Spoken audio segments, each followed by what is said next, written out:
patriarca di Venezia, Monsignor Francesco Moraglia, anche in veste di presidente della Conferenza Episcopale Triveneta, nonché di vescovo metropolita, accoglie con grande gioia l'annuncio del nuovo Papa Leone XIV.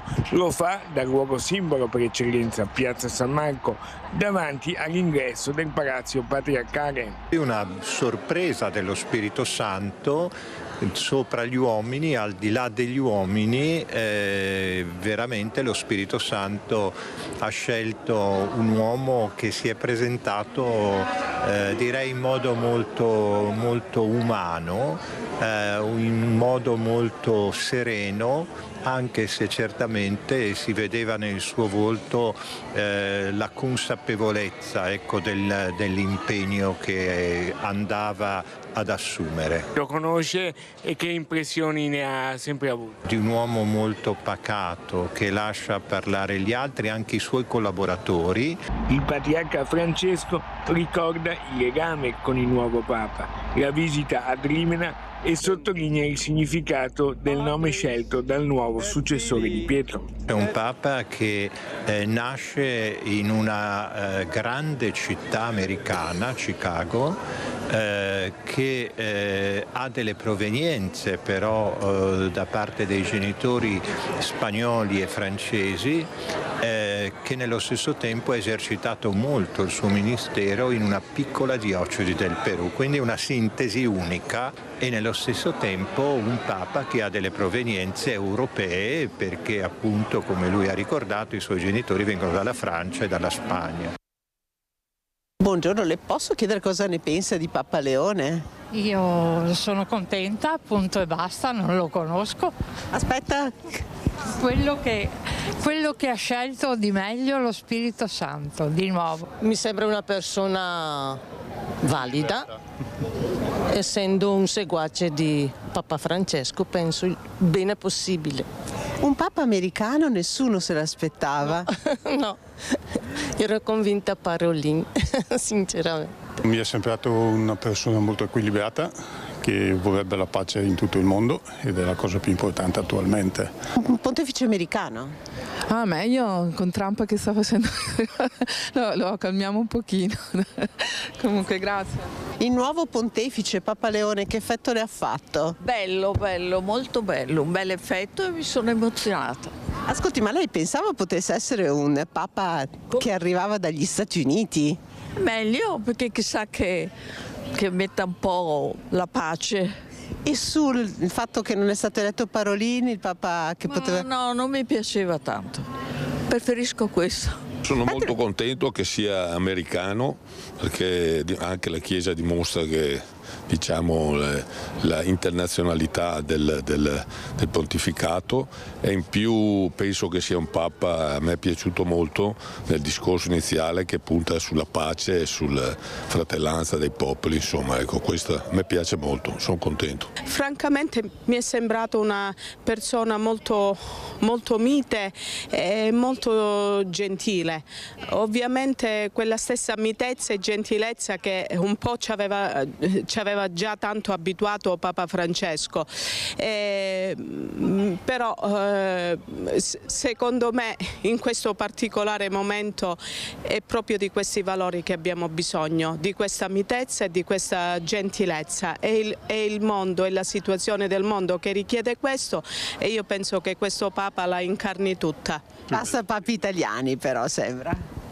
La storia è cambiata. La storia è cambiata anche perché è cambiato il mondo, sicuramente. Tutti speravamo in un Papa italiano, però va bene anche così, per l'amor di Dio. Gentilezza, pacatezza, io aggiungerei anche autorevolezza. Ecco, io ho avuto questa impressione di questo Papa Leone XIV, che professa la fede di Sant'Agostino, che è molto vicina alla povertà, alla castità, agli ultimi. E io sono veramente felice. Un Papa nel mondo, soprattutto un Papa che sa cos'è il profumo della strada, cosa non da tutti. Un Papa che veramente ha fatto della sua vita anche la missione, è un missionario, capite bene perché mi piace tanto, ma tanto tanto, e spero, perché appunto adesso tutti parlano, tutti dicono, però bisogna anche vedere cosa farà, cosa dirà, come si comporterà. Sì, bisogna dare un che po' di tempo anche. All'interno del Vaticano avere un Papa laureato in matematica, visto che i conti non tornavano mai, penso che sia una cosa utilissima. Ne parlerò con i miei ospiti, abbiamo in presenza Faustino Lorenzetto, appassionato di natura e di tradizioni. Grazie Faustino di essere qui. Saluto anche Baron Natale, presidente associazione Sollievo, che si chiama Serenamente. Sentite che bella parola, Serenamente.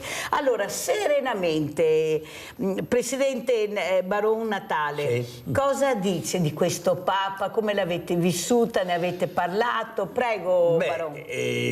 Non era in previsione questo Papa, mi sembra, almeno, perché nelle persone papabili non c'era il nome, però siamo rimasti, almeno all'interno della mia famiglia, dei amici, contenti. Siamo rimasti contenti perché si è presentato dimostrando, almeno da quello che abbiamo capito, la bontà della persona, ma anche la capacità intellettuale e in più la voglia di fare, soprattutto per dare una fine a queste guerre che sterminano le perché la prima parola, Baron ha parlato di pace, la parola pace è stata la prima parola, perciò aprire con la parola pace è partito con la parola è stata una bellissima mossa.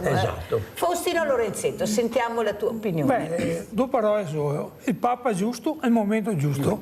E anche perché ho capito un'altra roba, che Bergoglio girava il mondo, chi diceva ma vorrei stare anche più tranquillo, no? Girava il mondo per conoscere i popoli, ma lui si è anche ha fatto una selezione oppure delle scelte su quello, cioè ha piazzato, diremo, secondo me, l'uomo giusto al momento giusto. Cioè praticamente tutta la strada che ha fatto fare in Vaticano, è dato a fare tutte le... Io l'ho portato come missionario, cioè io l'ho conosciuto andando in giro per il mondo, insomma. E soprattutto è stato premiato per questo lavoro che ha fatto nelle missioni, tanto è vero che l'ha nominato cardinale l'anno scorso. Esatto, lui, questo dico. Cioè, si è guadagnato i punti per la strada, con le missioni. Allora, cos'è una tradizione? Perché qualcuno dice la tradizione che avevamo noi di avere questi papi italiani, quasi quasi era diventata una tradizione. Tu cosa ne pensi, Faustino? Ma diremo che ormai il mondo si è globalizzato in tutti gli aspetti, perciò al di là che so, il Parolin intanto che ha perso, tant'è che c'è per niente che fa paura, il Parolin può essere, continuare, se sei bravo, se sta bravo con Bergoglio fa il suo lavoro, a continuare a fare quello che fa. Questo qua addirittura ho visto ieri sera di sketch su Crosta che insegnava come si fa a fare il calcolo di un ponte, che vuole fare il ponte più grande del mondo, no? Cioè veramente si è preparato, competente e anche trasmette serenità. Veramente io guardavo, io osservavo tante volte e non riuscivo a capire comunque il finale c'è qui, a pacatezza. Baron Natale? Sì.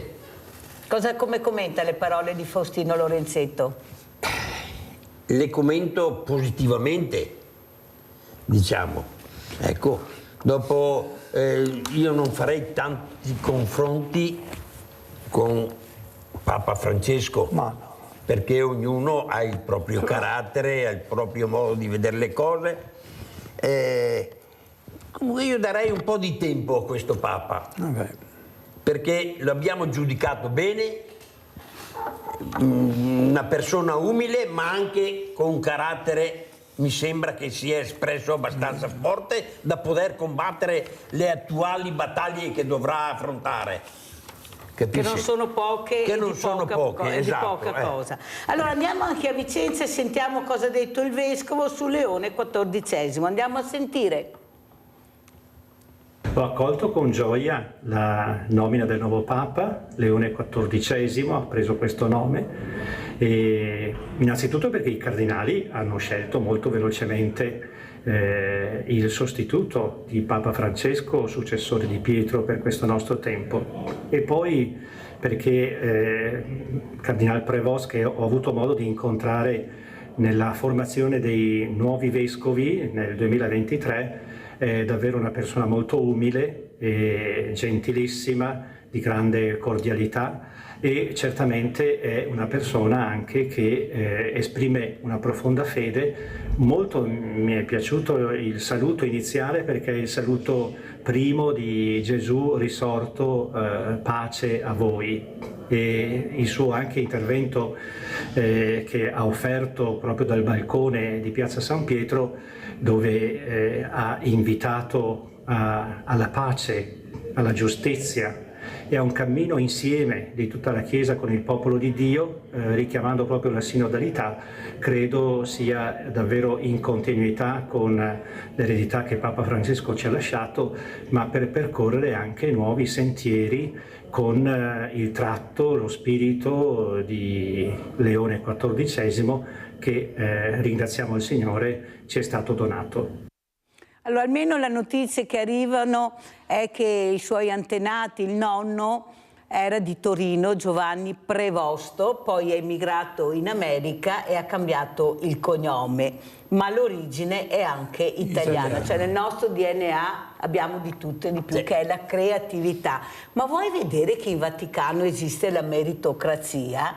Perché veramente abbiamo visto premiato chi ha i numeri per essere premiato, non è che hanno premiato a caso come succede in Italia. In Vaticano, dentro questa cappella, meravigliosa Cappella Sistina, hanno premiato la meritocrazia, e questa la dice lunga sul futuro che noi staremo a vedere, e soprattutto, ecco, conviveremo con un'apertura, un ponti tra religioni, ecco, tra stati, e sentiremo veramente qualcosa di nuovo forse, ed è la semina che ha fatto Papa Francesco, dobbiamo ricordarle. Questa è la semina, adesso qualcuno sta raccogliendo. Abbiamo Rinaldo da Venezia, vai Rinaldo. Ciao Mirella, e buongiorno ai tuoi ospiti che vedo con molto piacere e li saluto. E dopo il nostro Papa, ormai è già il nostro Papa, questo resta. Vediamo la possibilità, aspettiamo un poco, vediamo cosa che fa. Se è il Papa vuol dire che è una brava persona, che sa quello che fa, che è bravo, che è fino a Mirella. Dopo, fuori, vediamo il tempo che si sistemano, anche a Parigi una roba nuova. Ma se io vado a votare, e lo merita tutto, e viva il Papa, se teniamo questo Papa qua. E vedremo senz'altro farà del bene. Però contro le guerre, i papi, anche a Bergoglio ha perso la vita, ma non ha risolto niente, perché le guerre non sono i papi che fa, i guerre sono i governi. Ma la cosa che già abbiamo 50 guerre nel mondo, 50. I papi poveretti, se fosse Paroli non ve ne sarebbe neanche una.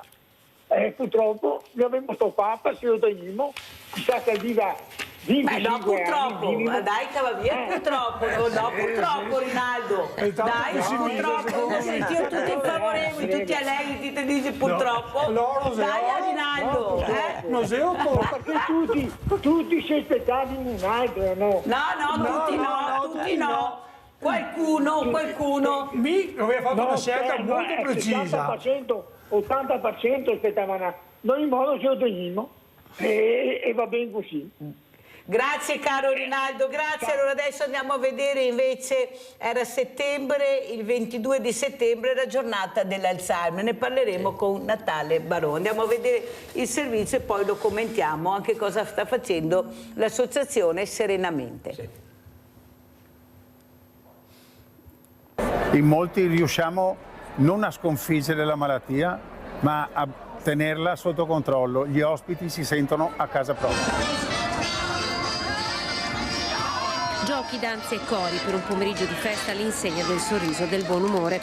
Piazza Borsa ha ospitato i 18 centri sollievo del distretto ULSS di Treviso, che ogni anno donano oltre 5.000 ore di sollievo alle famiglie grazie all'impegno di oltre 200 volontari. L'evento è stato organizzato da Volontari Insieme, dai centri sollievo Alzheimer dei distretti dell'ULSS di Treviso, in collaborazione con ISRA e l'azienda sociosanitaria Marca Trevigiana, con il patrocinio dei 18 comuni del distretto per la giornata mondiale dell'Alzheimer. E oggi noi abbiamo tantissimi centri di sollievo presenti nei territori comunali che danno un servizio alle persone con demenza, con Parkinson, con Alzheimer, soprattutto nella fase degli esordi. Allora sentiamo anche cosa dice Baron Natale, com'è questa veramente associazione, cosa fa questo sollievo serenamente. L'associazione, quando nasce intanto, Baron? Il 15 dicembre 2009. Però. 15 anni, siamo nel 15° anno. Siamo partiti in 7, fra cui anche il mio amico, a Loria. A Loria? Sì, a Loria. La sede è a Ramon di la Loria. casa delle associazioni. Siamo partiti, abbiamo fatto un percorso con 2 psicologhe, 2 giovani medici dell'Università di Padova e 2 presenze con esperienza, la Marisa Gatto di Riese Pio X e un altro volontario. Abbiamo fatto un bel percorso, siamo stati anche a Vicenza, in grosse strutture per qualche giorno a imparare come si lavora con i malati di Alzheimer, soprattutto capire che cos'è l'Alzheimer. E allora i medici ci hanno spiegato dai primi sintomi e fino alla fine. È una cosa che ti prende il cuore. Io sono entrato fra i primi proprio e ci sono tuttora. Ormai se trovano uno che mi sostituisce, io mi farò anche da parte. Dai, Natale, dai. Io ci ho messo il cuore perché dopo della mia famiglia ci sono i malati di Alzheimer.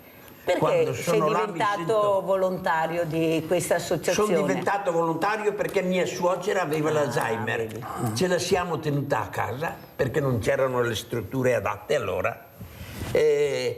L'abbiamo curata fino alla morte, io e mia moglie. Una mia cognata dava una mano a mia moglie e dopo mi è stato chiesto se volevo far parte di un gruppo per fondare l'associazione Serenamente. Ho dato subito il consenso perché io ero in pensione, appena andato in pensione, il consenso, e da allora non mi sono più staccato. Natale, cosa vuol dire accudire un malato di Alzheimer? Cioè vuol dire essere presente 24 ore su 24? Bisogna essere presenti con un malato di Alzheimer e allora le famiglie chiedono aiuto perché è una malattia proprio degradante per l'ammalato. È pericolosa? È pericolosa, è impegnativa per i familiari. Certo. I familiari, se non hanno qualcuno che li aiuta, finiscono per ammalarsi anche loro. Immagino.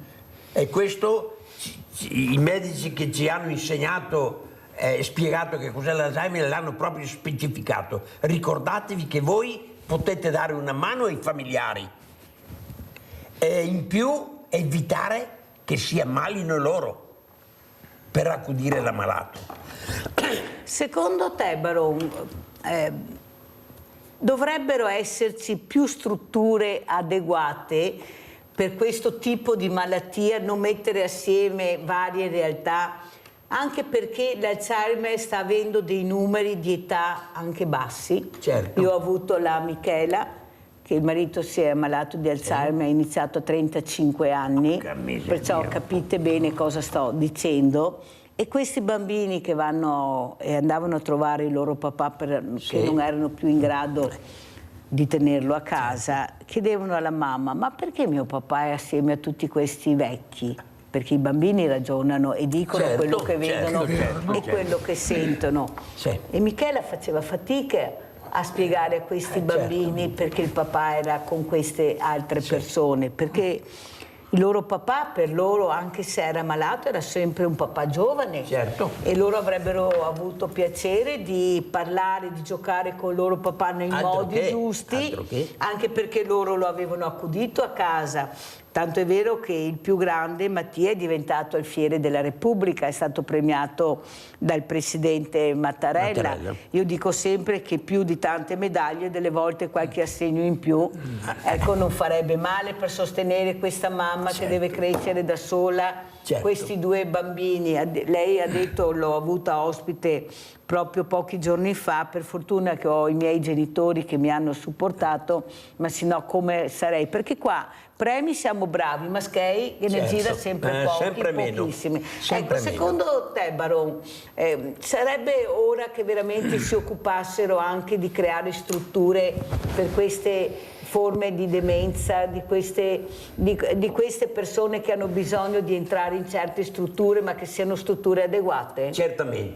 Certamente può essere anche che è gestita da volontari senza personale stipendiato, perché io ho vari incontri con medici, con l'ULSS, con rappresentanti della regione e dicono: se non ci foste voi sarebbe un disastro per l'ULSS. Ma noi sì, ma quando noi volontari a volte dobbiamo tirar fuori anche di tasca nostra, non va tanto bene. Noi lo facciamo col cuore. Io vedo, siamo 25 volontari noi, e io lo dico sempre: se io fossi un signore farei un monumento qui fuori della casa delle associazioni con tutti i nomi dei volontari, perché dentro là intanto si va se si mette il cuore, e se no puoi stare a casa con un malato di Alzheimer e dopo devi imparare a lavorare con loro. Se in un tavolo ce ne sono 6, io dico sempre ai miei volontari: se fate una carezza a uno, fatelo a tutti e 6. Loro ve ne sono grati. Chi sa ancora dire grazie ti dice grazie. Chi non lo sa dire ti prende una mano, non vuol più molarta, non vuol più lasciarti la mano e te la bacia, te la fa. Oppure ti guarda con quegli occhi supplicanti e dopo lei parla di quel giovane. Quando si arriva a un certo momento non riconosci più i tuoi figli, non riconosci più la moglie, nessuno, sono degli estranei, sono gente che magari vanno a spazientire l'ammalato, perché i bambini giocano, quando vai, il cervello come si può dire, spazzato via dall'Alzheimer, è una cosa disperata per le famiglie. Allora subentriamo noi e noi dobbiamo avere il cuore, non farlo come un lavoro pensando a chissà cosa. Quando si è dentro un centro sollievo si deve pensare agli ammalati, a farli star bene. Livio da Padova, vai Livio. Ciao Mirella. Ciao.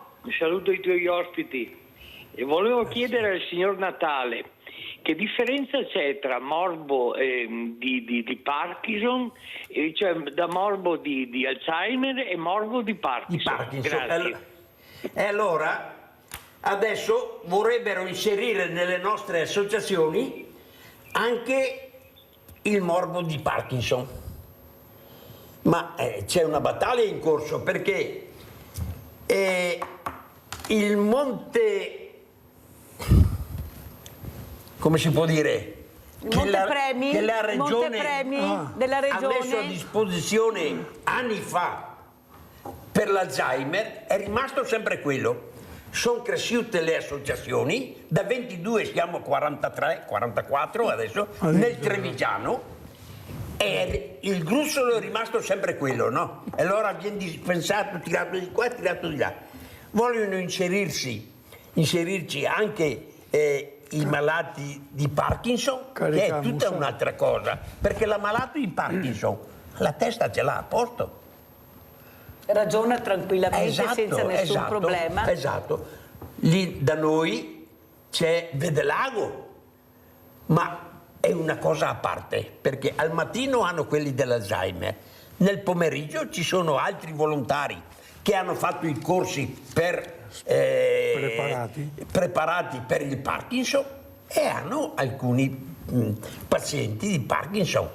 Senti, nella nostra struttura io dico sempre, per il momento non senti, si potrebbe Baron Natale, fare. non sarebbe il caso di iniziare a fermare le associazioni che crescono in continuazione, che fanno le stesse cose, poi alla fine cercare di concentrare, perché come hai detto giustamente tu, se il bilancio regionale è quello, se siamo in 10 riusciamo a fare qualcosa in più, ma se da 10 arriviamo a 50 fra poco, non riusciamo più a fare niente. Ecco che dobbiamo anche autofinanziarsi perché i soldi non bastano.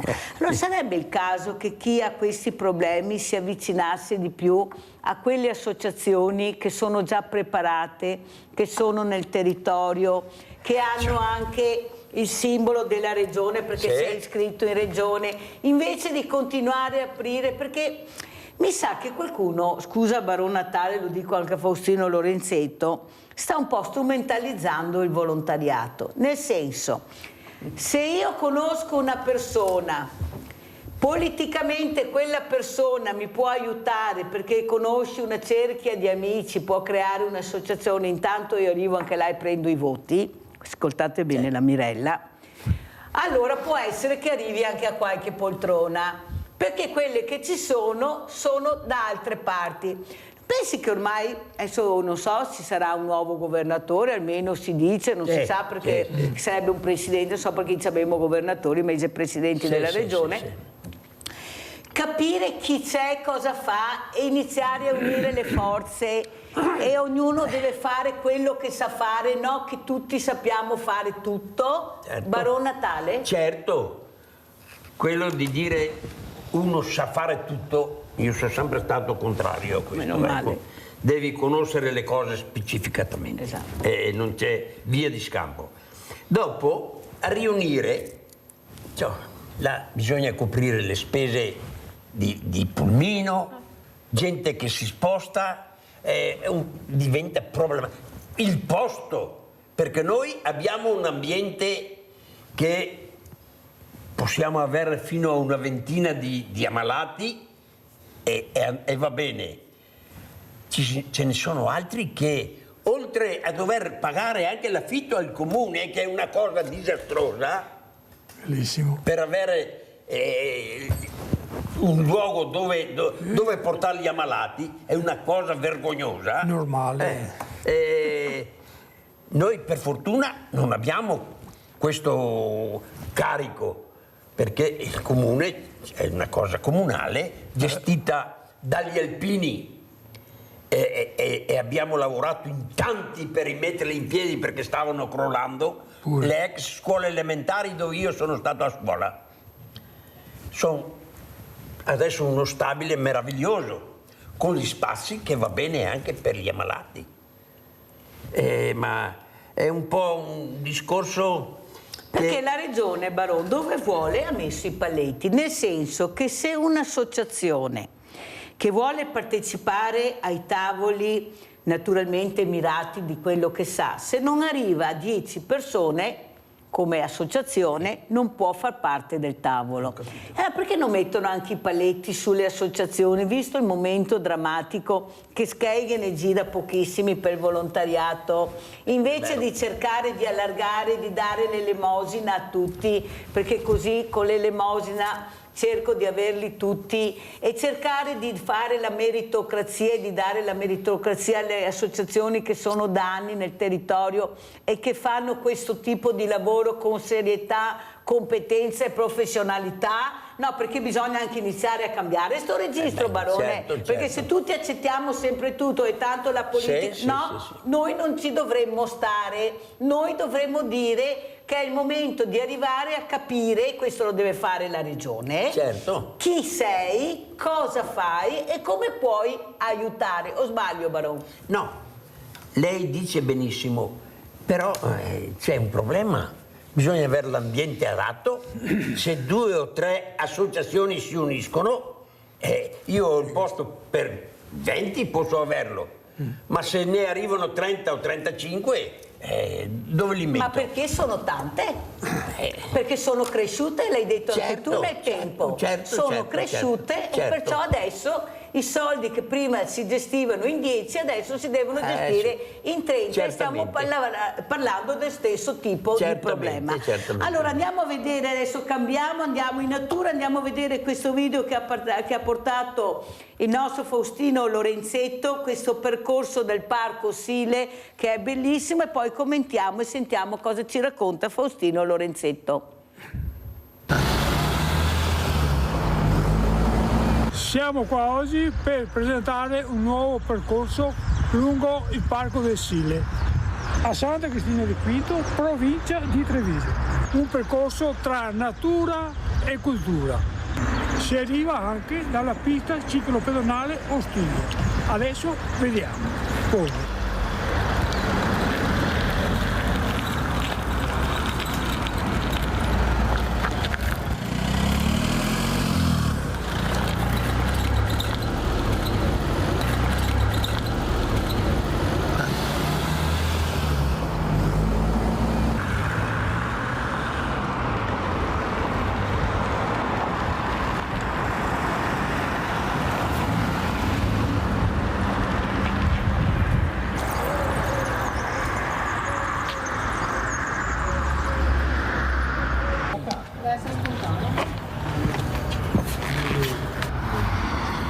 Il pittore Lorenzo Lotto nasce a Venezia nel 1480, esordisce a Treviso nei primi anni del Cinquecento e in seguito lavora nelle Marche, a Bergamo, a Venezia, ancora a Treviso e ancora nelle Marche. Muore a Loreto nel 1556. Nella chiesa di Santa Cristina, Quinto di Treviso, si conserva una sua pala eseguita intorno al 1505. È la prima opera pubblica dell'artista. Vivarini, perché Vivarini gli scrive una lettera, probabilmente non gli era tanto simpatico, che dice: caro Lorenzo Lotto, la tua pittura non vale niente. L'acqua che scorre dalla fonte dopo il cammin di vita va a morire nello stagno per poi risorgere.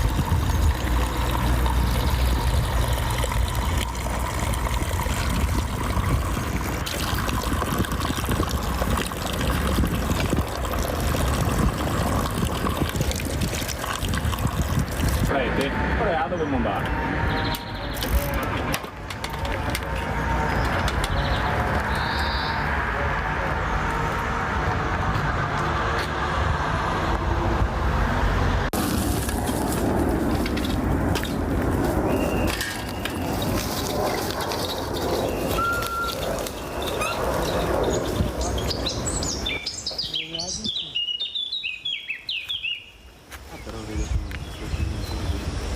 Sì, forse abbiamo un'altra qui, però qui se non c'è pressione, le spine fuori, se non vede una vede, perché tanti vive passati e settati. Poi abbiamo fatto una conclusione di un banco, ma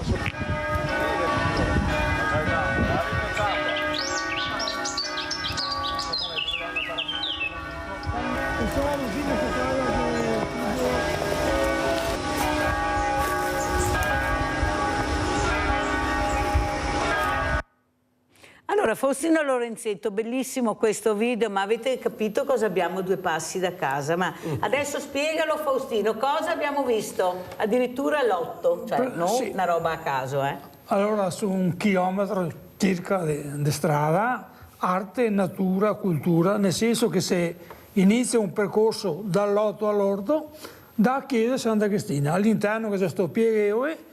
Chi che ha il telefono col QR code sente il professor Manzato, un grande... che abbiamo avuto anche ospite. Ecco, che spiega la pala dell'8. E dopo risorgive, pensa alla prima planimetria alla mano, no a occhio, è lunga 80 metri, a doppia biforcazione, che una volta praticamente entravamo col gruppo ecologico Tiveron, che fino al 2000 ha gestito l'Osi Cervara, entravamo qua a motobarca per tenere pulito dal fango. Era da tempo che vedevo sta storia e finché un giorno arriva uno con un scavatore a fare dei lavori a casa là e ho detto: vieni a andare un occhio che se poi no, qua non si può fare niente, qua bisogna solo che te prendi, te asporti, allora sta una consultazione con il Parco del Sile in modo e i rovini sono una coltivazione e io ho detto guarda, pagami, ma va dritto, con sbagliare in pieno e fontanasso fantosi come al solito, 30 metri più là, netta dappertutto. E adesso qui d'accordo con i proprietari, perché adesso ne segue. Nicola, per esempio, è figlio del proprietario, sì che ecco che se Dio appassionarsi, ecco che è una cosa che nasce, che cresce, la sente sua, non sei un ente che sei il dipendente che voglia lavorare buona, se no, eccetera. Finché da qua si va avanti, che c'è un altro fontanasso, punti di avvistamento, è il capanno del Pierino, un capanno del Segare del Paiudo, adesso non so se fa vedere ancora lo stesso video che lo completa, dove là c'è una piccola mostra sul lavoro della Paiude. Capanno della Pierina, che là che c'è il libellule, una mostra del libellule macro, che è una cosa bellissima di Rodolfo Gagliazzo. Si arriva a una mostra ancora di fauna, finché si arriva ai Murassi di Centraina e l'orto botanico che adesso si sta ridotto un po' gli alberi lungo a riva, a sera che c'è un sole che va a pardessa. Andiamo a vedere anche il secondo video perché merita, vi faccio vedere delle cose belle fuori di casa, no? Che dobbiamo fare chilometri e chilometri. Andiamo a vedere il secondo video.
Fontanasso del Martin Pescatore.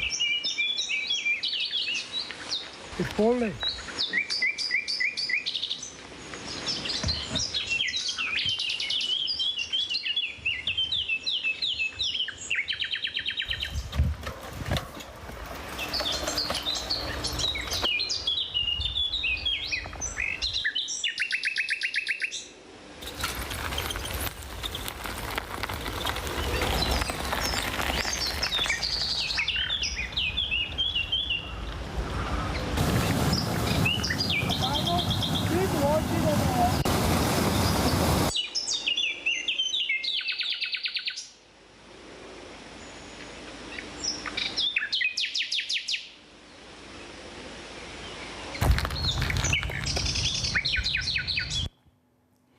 Allora Faustino, sai che mi è venuta in mente una cosa, ma si può pensare di riuscire a, invece di parlare, ad agire con quei ragazzi, anche ragazzini, che hanno perso il lume della ragione, che non riescono ad avere una famiglia che sappia dare loro le regole con autorevolezza e cercargli di fare anche dei percorsi molto istruttivi a contatto con la natura per vedere se riusciamo a fare qualcosa. Tu ti sentiresti di prendere questi ragazzi e di fargli fare dei giri o avresti paura di questi ragazzi? Parlo di 14 anni, 15 anni, 16 anni, dopo mi fermo perché andiamo su un'altra età, che sono più grandi di quello che pensiamo, ma dai 14 ai 16, anche dai 13 magari iniziare anche molto prima facendo prevenzione, portandoli a vedere. No, siccome che abbiamo questi intanto e nessuno agisce, ma tutti parla, ma progetti presentati tantissimi, ma nessuno ha soldi per fare prevenzione.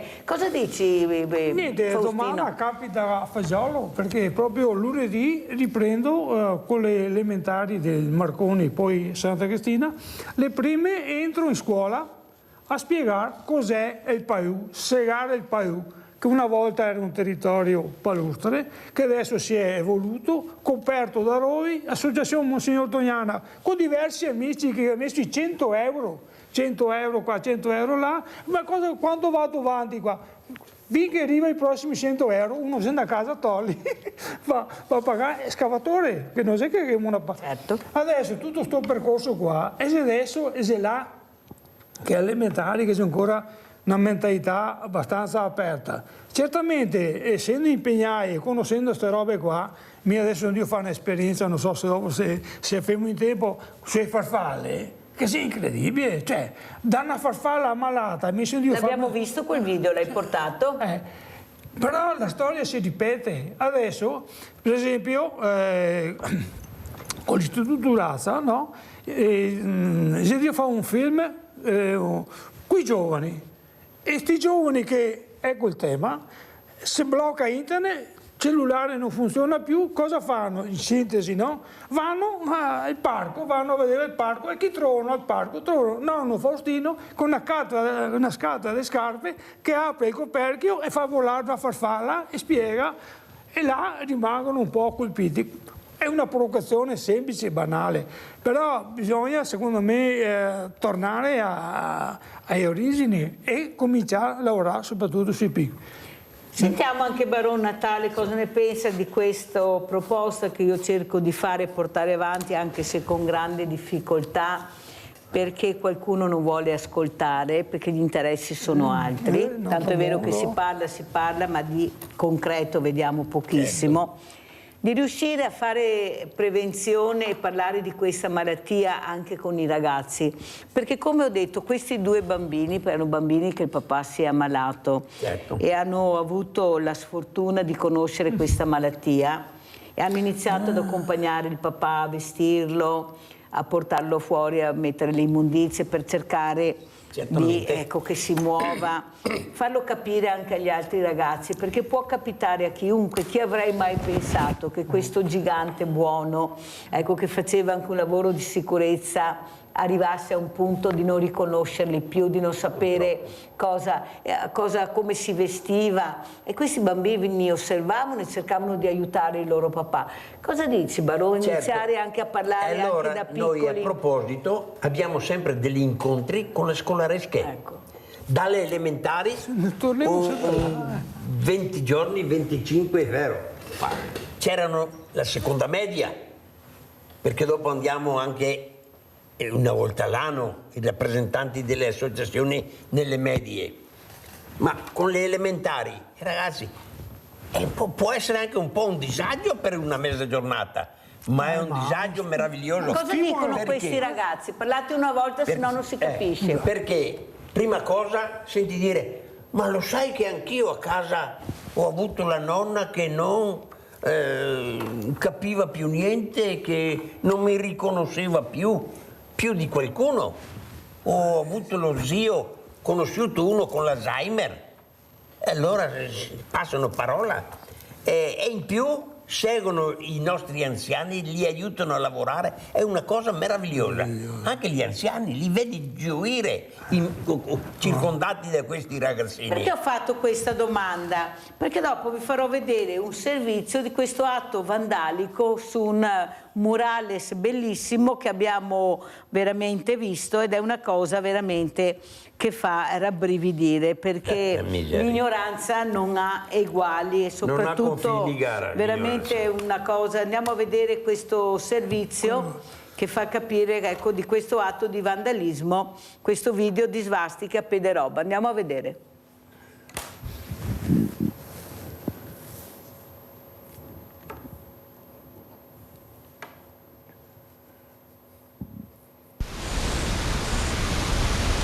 Bomboletta in mano, eccolo che arriva, cappuccio calato in testa, l'autore delle svastiche. 10 di sera, giunto a piedi, indisturbato, comincia a disegnare il simbolo nazista. Nuovamente colpito il murale di via Matteotti a Covolo di Pederoba. Continua a farmi queste svastiche, è la terza volta che mi fa svastiche su tutti i due lavori.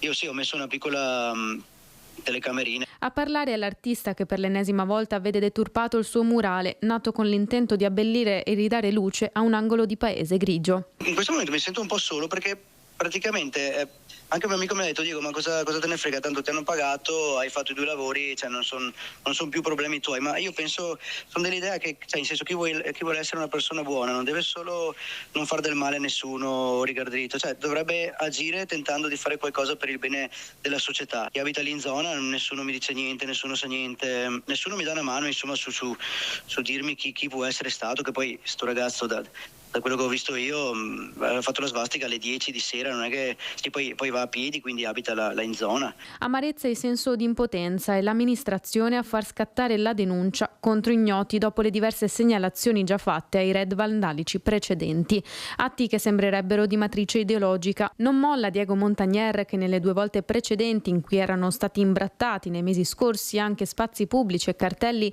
era andato personalmente a ripulire i suoi murales. Era stato proprio lui a aver posizionato delle piccole telecamere per controllare le sue opere, immagini che hanno restituito la sagoma del giovane autore delle svastiche. Nell'atto vandalico però una di queste è stata anche rubata. Ormai siamo una società fatta, penso, di robot, hai capito? Cioè di gente che ognuno riga per la sua strada, nessuno aiuta nessuno, ecco. Io penso che anche i genitori di questo ragazzo sappiano chi è. Infatti faccio un appello, dico che se sanno che il suo figlio ha fatto queste cose qui, che mi chiamino pure, se ne parla. Ripeto, non è che cerco vendetta, hai capito? Non è che se ne parla, è importante che non lo faccia più, ecco. Ovviamente si prenderà un po' di provvedimenti, ma adesso non è che l'importante è che si trovi. Per chi deturpa il reato è di imbrattamento con l'aggravante delle finalità di odio etnico o razziale e può essere punito con una pena fino a 5 anni. Chissà dunque se il giovane si farà avanti da solo o il lavoro dei carabinieri per l'identificazione dovrà continuare. Allora, sentiamo Adriana da Crocetta, vai Adriana. Grazie Mirella, ho capito da che parte stai, grazie. Grazie Adriana, da che parte sto? Devo fare anche i servizi, perché posso sempre tagliare perché arriva la telefonata.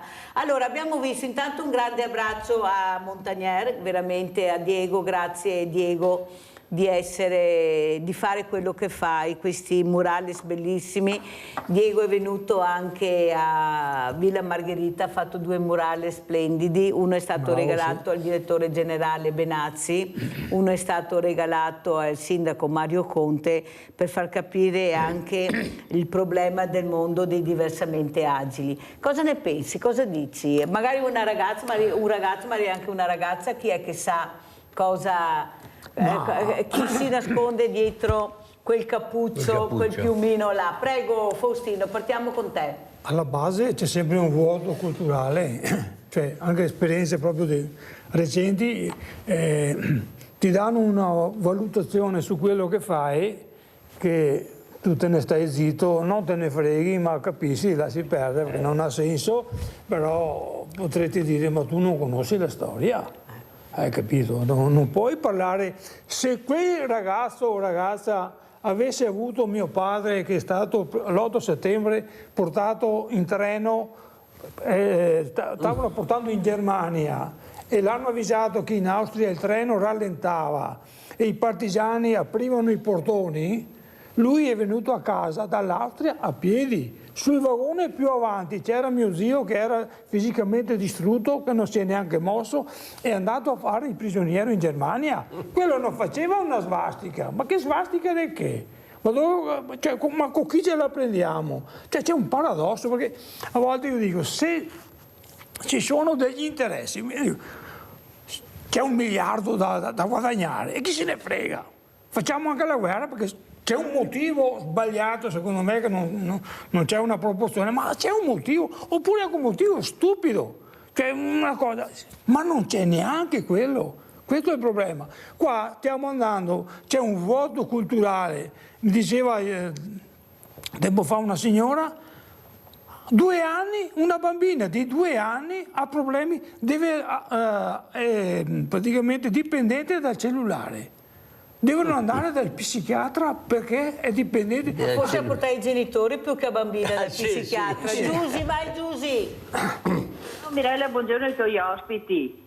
Adesso te vedi chi fa tutti sti anni, Mirella, perché se tutti incappucciai, mi voglio neanche a farsi vedere, ma però bisogna essere persone che proprio non gli interessa niente del bello e anche di tutta la fatica che ha fatto questo ragazzo per questo dipinto, che sono meravigliosi. Ma guarda, è proprio bravo, ti dico, è bravissimo lui. Ma non ha, ascolta Mirella, allora c'è un personaggio che parla in TV di una truffa.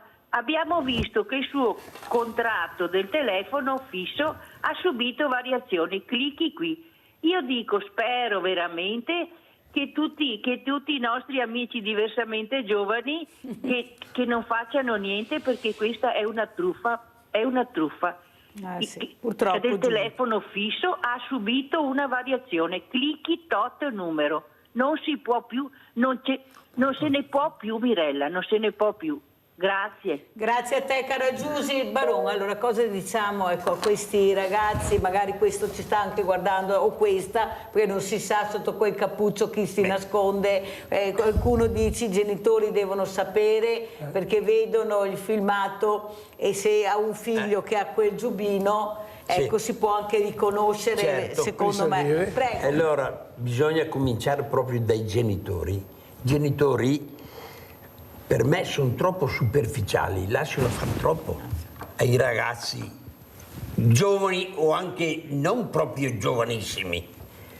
Fanno quello che vogliono, non sono ripresi perché non c'è il tempo proprio di stare dietro ai figli adesso.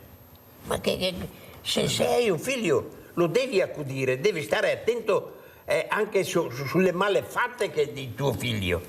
E questi qua però bisognerebbe entrare nell'ottica della pena sicura. Chi sbaglia paga. Penalizza, esatto. E i cocci sono suoi. Perché sennò dicono, tanto non mi fanno niente. Non mi fanno niente. Senti, e tornano a farlo. Natale, anche devo correre perché avevo anche tanti servizi, ma non riesco, ma ti prometto, Lorenzetto, che li manderemo anche su altre trasmissioni, altre puntate. Che giovani sono che seguono questi, e quanti volontari avete, Baron? 25. E quanti anni hanno questi 25? Grosso modo, diciamo. Più vecchi siamo noi, i primi che siamo partiti. E quello che ne ha meno, quanti ne ha? Dopo, quello che ne ha meno vediamo. Chi è il più giovane? 60? No, 60. No, meno. 50? E tu sei il signore? C'è il suo genitore? Sì. 50 anni. 50 anni, dai, partiamo dai 50 anni in su. Così. Allora, il messaggio che stamattina vuoi fare, Natale Baron, per cercare di coinvolgere anche più giovani, più persone, cosa vuoi dire? Più giovani. Ai giovani io direi di entrare nelle associazioni benefiche. Bravo. Perché hanno molto da imparare. Molto da imparare. Allora abbasserebbero, come si dice, un po' le ali, perché sembrano, in certi casi, sembrano i padroni del mondo. L'istinto giovanile è questo qua, poi se hanno una preparazione si risolve, se non ce l'hanno succedono queste cose qua. Io ho un nipote di 22 anni che ha scelto di stare con i disabili, te capì? Di stare con i fragili, diciamo. I fragili. Il nonno che insegna che cosa? Adesso a me si arriva al secondo nipote, 4 giorni e sto già facendo un programma. Ha avuto modo. Spero che vi piaccia che il programma è Faustino. Allora Enrico, quello che ha 7 anni, mi ha detto ieri, no, ma dici sempre qua che ti fai battute. Enrico, mi piace vedere la gente che ride e contenta. Sentiamo Baron che vuole terminare. Anche con gli autistici, mio nipote. No, perché... io mi sento proprio, sono portato per fare quel lavoro. Si ragiona a volte. È vero. Giona, non potevi trovare un lavoro più adeguato, più anche remunerativo? Esatto, no, perché io sto bene là. Allora andiamo a vedere anche il terzo video e chiudiamo questa prima ora di trasmissione. Andiamo a vedere questo terzo Parco Sile, poi salutiamo Faustino Lorenzetto e Natale Baron.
Abbiamo fatto un video sul percorso dall'Otto all'Orto insieme a Tommaso e Nicola.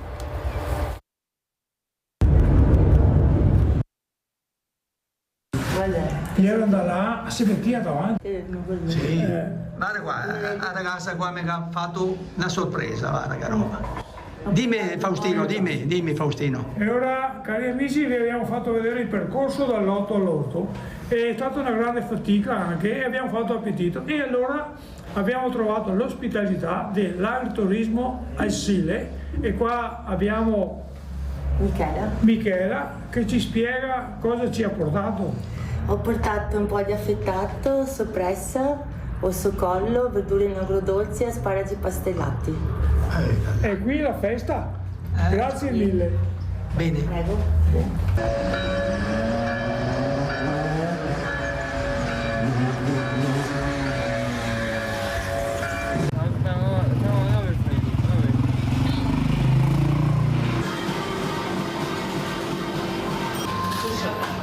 Ciao ragazzi, buona serata, buon lavoro. Ciao.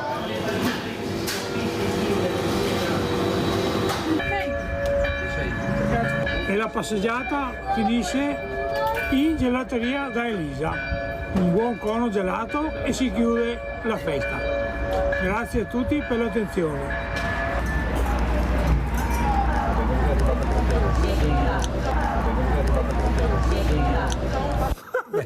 Avete visto che Faustino si lecca il gelato? Allora Faustino, come ci saluti? Niente, Giuseppe Vedelago, grazie che ha filmato tutto e anche ha detto tira via l'ultima scena, ma no, lui torto. Niente, grazie di avermi invitato. Quante volte mi sono sempre a casa, chiama E avanti. E avanti sempre, certo. Baron Natale, come ci saluti? Allora, per prima cosa ringrazio la signora Trussato, Mirella. Perché, ecco, quando mi ha telefonato la segreteria? Sì, ho detto, sei intervistato dalla Mirella.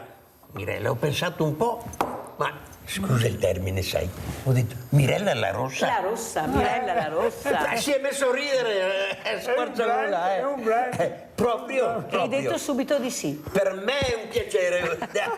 Avevo un altro appuntamento, festa dello sport nel campo sportivo di Bessica, invitato dalle maestre che vengono a trovarci anche dentro il centro sollievo. Ma ho mandato un altro là, volontario. E Barone è venuto da Mirella, Natale è venuto da Mirella la rossa. Perché ho avuto un piacere, perché la guardo quando ho la possibilità. Grazie. E so che la guardo grazie Natale. Grazie a Natale Baron, grazie a Faustino Lorenzetto, pubblicità.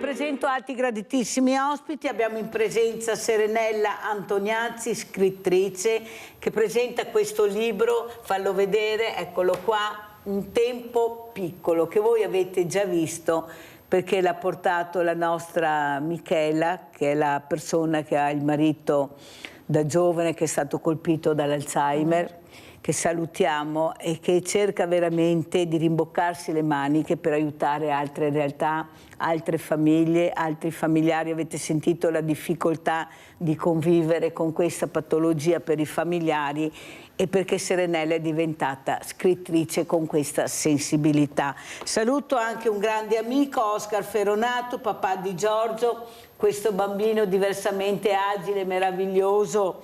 Veramente Oscar, spero stia bene, stia un po' meglio, perché ultimamente ecco, ci sono grossi problemi che questi genitori devono affrontare, non solo col figlio ma anche con la moglie, perciò io darei una medaglia anche a Oscar Ferronato perché è sempre positivo e cerca di andare avanti. Però inizierei proprio da Serenella Antoniazzi. Allora, Un tempo piccolo, perché questo libro e chi è Serenella Antoniazzi? Prego. Allora, io non sono una scrittrice di professione, lavoro per vivere e il mio primo libro nasce da una vicenda personale che si intitola Io non voglio fallire. Nell'anno 2015 esce Io non voglio fallire e nella legge di stabilità viene sottoscritta una legge che si chiama Fondo Serenella per le vittime di mancati pagamenti destinati alle aziende. Ricordiamoci che il Veneto è stata una delle regioni più colpite dalla crisi ma anche dai suicidi. La mia impresa di famiglia aveva subito appunto il fallimento di terzi costruito a tavolino. E quindi da questa vicenda, prima di lasciare tutto, perché era una SNC, l'impresa di famiglia, ho denunciato il fatto e ho scritto ogni giorno un diario che poi è diventato un libro. Quindi mi ha permesso la scrittura di portare a conoscenza attraverso il racconto quello che succedeva anche all'interno della famiglia, non soltanto di un'impresa delle nostre zone, perché come sappiamo casa e capannone per noi sono una cosa sola. Da lì poi ho partecipato all'antologia femminile voluta da Francesca Visentin, Io sono il Nord-Est, i cui proventi sono andati alla Casa Protetta di Padova contro la violenza sulle donne. Mi è stato concesso l'onore di scrivere Fantasmi, che è la storia di Agnese Montagnier, infermiera diciottenne nel 1978 nella casa di riposo di Caorle, quando è entrata in vigore la legge Basaglia e quindi nelle case di riposo sono entrate molte donne che le famiglie non volevano più. Agnese una sera si stanca di non avere risposte perché queste donne erano senza capelli, mangiavano con le mani, non volevano lavarsi, dormivano sulle sedie, si stufa, diciottenne, quindi giovane, forza la serratura di un ambulatorio e comincia a scartabellare le cartelle. E da lì la vita di Agnese si intreccia con questi cammei. E poi mi è arrivato un tempo piccolo. Seguo Michela su Facebook, vedo le foto di questa famiglia stupenda e vedo che lei comunque commenta in maniera calorosa e accurata molte situazioni. Non riesco a capire perché Michela avesse questa vena di retorica su immagini così belle, Mirella, perché una famiglia stupenda, bambini piccoli, loro due sorridenti, così chiedo su Messenger, pur essendo entrambe di Concordia. Non la conoscevo di persona e lei mi spiega. Ed era il 2019. Alla fine di dicembre 2019 mi chiede se potevo incontrarla. Ci incontriamo per un caffè e mi propone di commentare un album di fotografie. Lì per lì sarebbe stato veramente difficile, perché un conto è scrivere, un conto è commentare i ricordi e racconti così blandi di altri. Però mi ha fatto così tenerezza questo momento passato insieme che ho detto ci provo, se proprio va male buttiamo via tutto.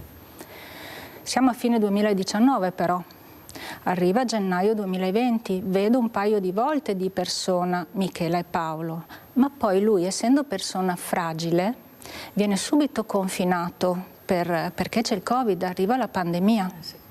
E anch'io, lavorativamente parlando, sono obbligata a lavorare in smart working.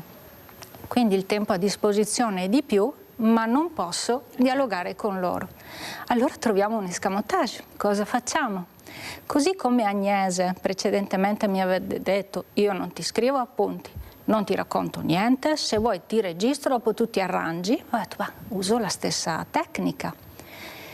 Ed è stata una tecnica che ha permesso a Michela di mettere a nudo quello che era il suo vissuto di donna, non soltanto di moglie di un malato.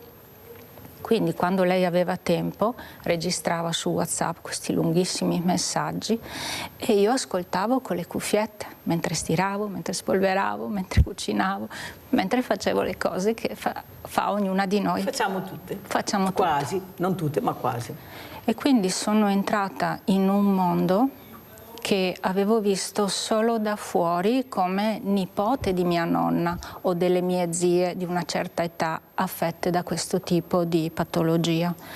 E sono entrata in un mondo dove ho visto un sasso caduto su uno stagno con degli anelli che mai avrei pensato, perché è vero che Michela in quel momento era in aspettativa, dove usava il suo tempo aveva iscritto Paolo alla squadra di pallacanestro, al coro, alla bicicletta, alla cooperativa per portarlo con gli animali, alle passeggiate, agli incontri con gli amici, alle pizze con gli amici per attivarlo e tutto, ma lei si era annientata. Fermo un secondo Serenella, perché abbiamo Italo, se no mi cade la linea. Vai Italo. Italo? Sì, pronto. Pronto? Vai Italo. Pronto? Sì, dai, parti.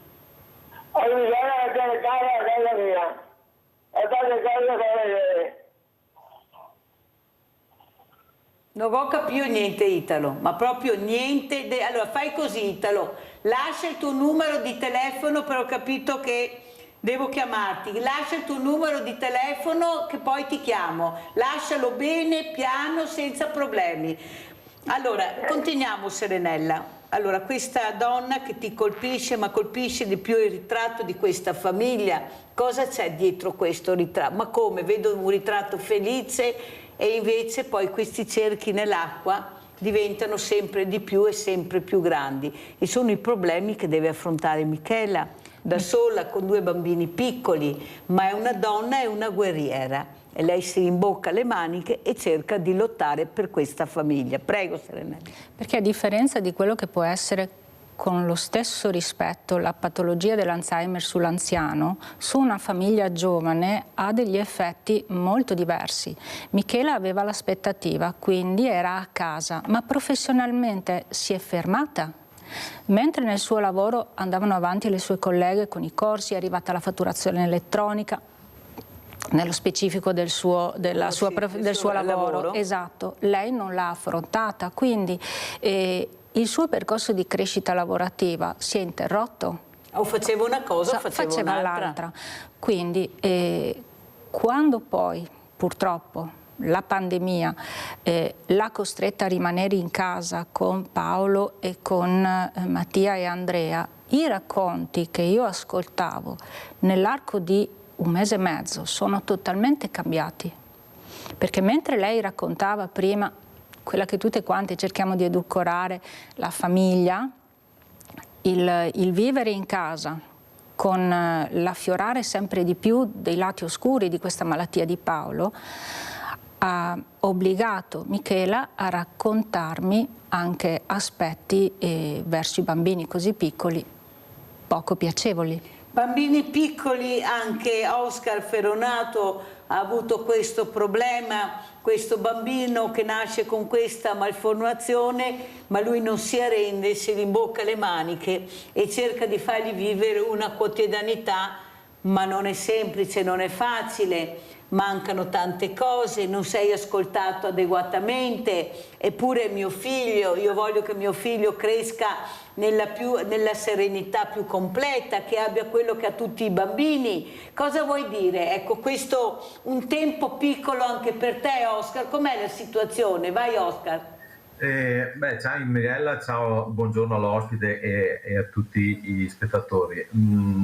Quest'anno è stato un anno duro, molto duro, perché Giorgio ha iniziato la prima media e tra varie problematiche, anche con le ore tagliate di assistenza, poi di salute, comunque siamo andati avanti a forza.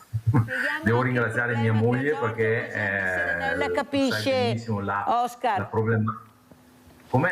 Allora spiega anche il problema di Giorgio. Scusa, ma abbiamo un nuovo strumento adesso, facciamo fatica a interloquire, che il problema che ha Giorgio, così Serenella è anche a casa, ma chi non ti conosce capisce. Prego.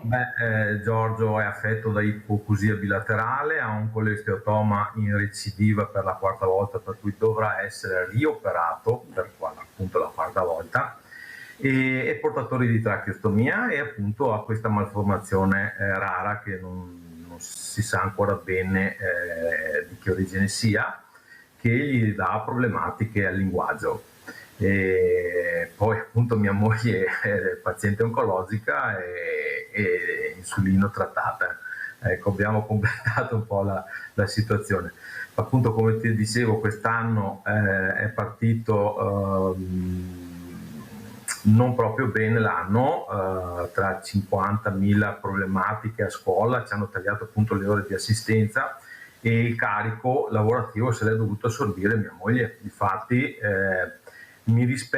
la mia famiglia mi si rispecchia sul discorso che ha fatto l'ospite che hai con te, insomma, appunto che c'è le patologie finché sono degli anziani ancora, però quando appunto colpisce la parte giovanile della famiglia te cambia tutto.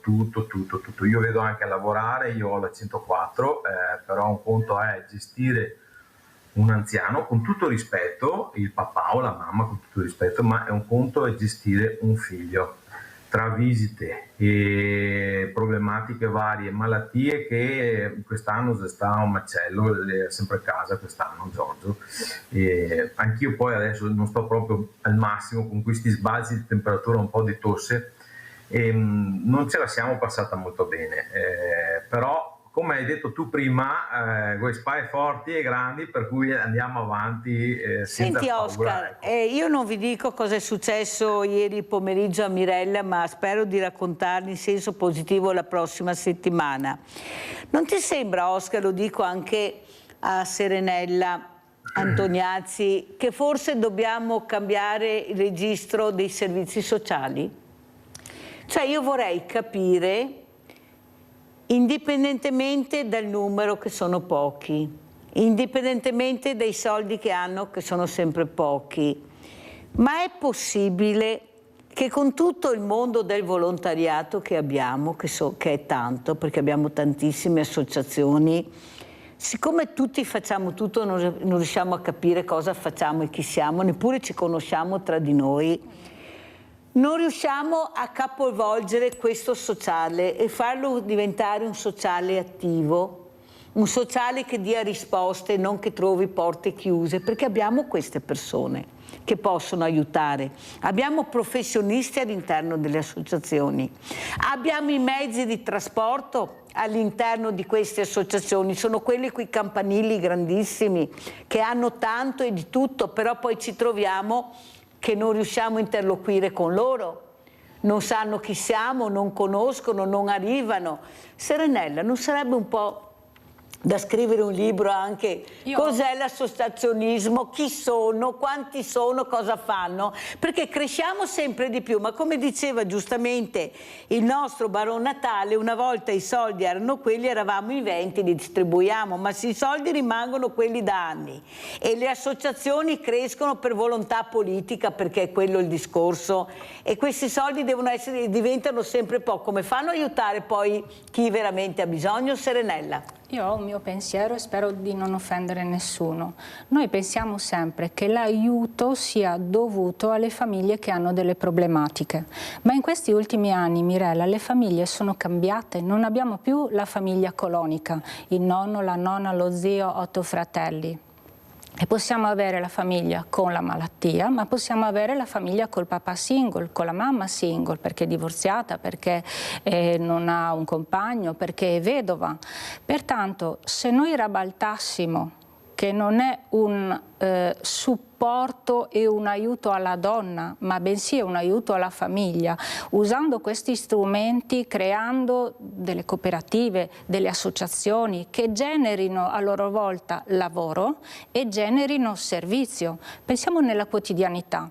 Se io dovessi diventare nonna oggi, non posso permettermi di dare una mano a mio figlio o alle mie figlie, perché ho ancora 7 anni da poter lavorare per avere una pensione dignitosa, però l'asilo finisce alle 4. Dove li mettiamo dalle 4 alle 6?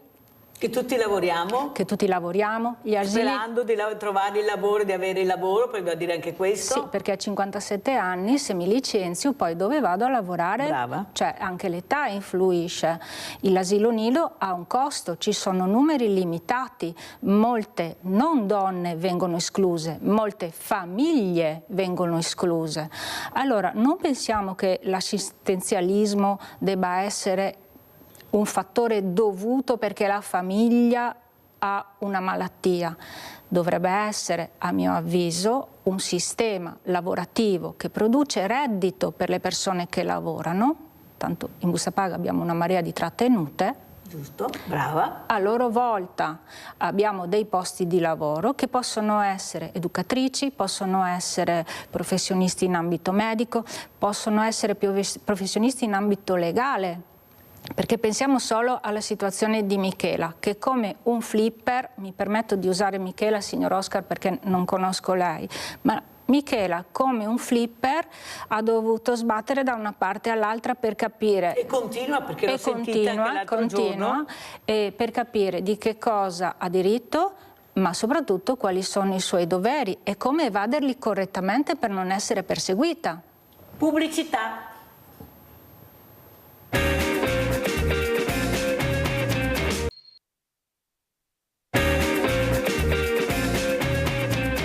Siamo con Serenella Antoniazzi, scrittrice non solo di questo libro Un tempo piccolo, ma di vari libri che ha elencato, assieme anche a Oscar Ferronato che stava raccontando la sua storia. Poi torniamo da Serenella. Oscar, cosa vuoi dire dopo aver sentito Serenella? Prego.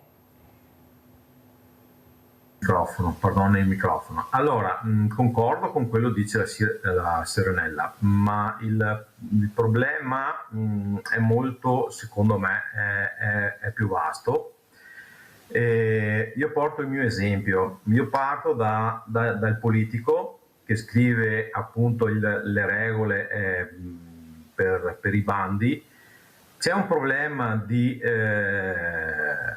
come dire, economico, ok, qualcuno che vuole fare il furbetto con i bandi, e poi io credo anche che anche il genitore si deve rendere conto che non deve confondere il bisogno primario del proprio figlio col bisogno primario del genitore. Mi spiego bene. L'alunno con disabilità ha delle necessità, bisogna tirarlo fuori il prima possibile dalla disabilità. Si può fare, lo dice la letteratura medica. Però se il genitore dice no, ma va bene sto operatore qua perché gli copre delle ore, ma solo per coprire, non so, lo lava, lo stira, gli dà da mangiare, ecco, allora anche qua che servizi è che stiamo dando al bambino con disabilità? Ok? Il politico, come ti ho detto prima,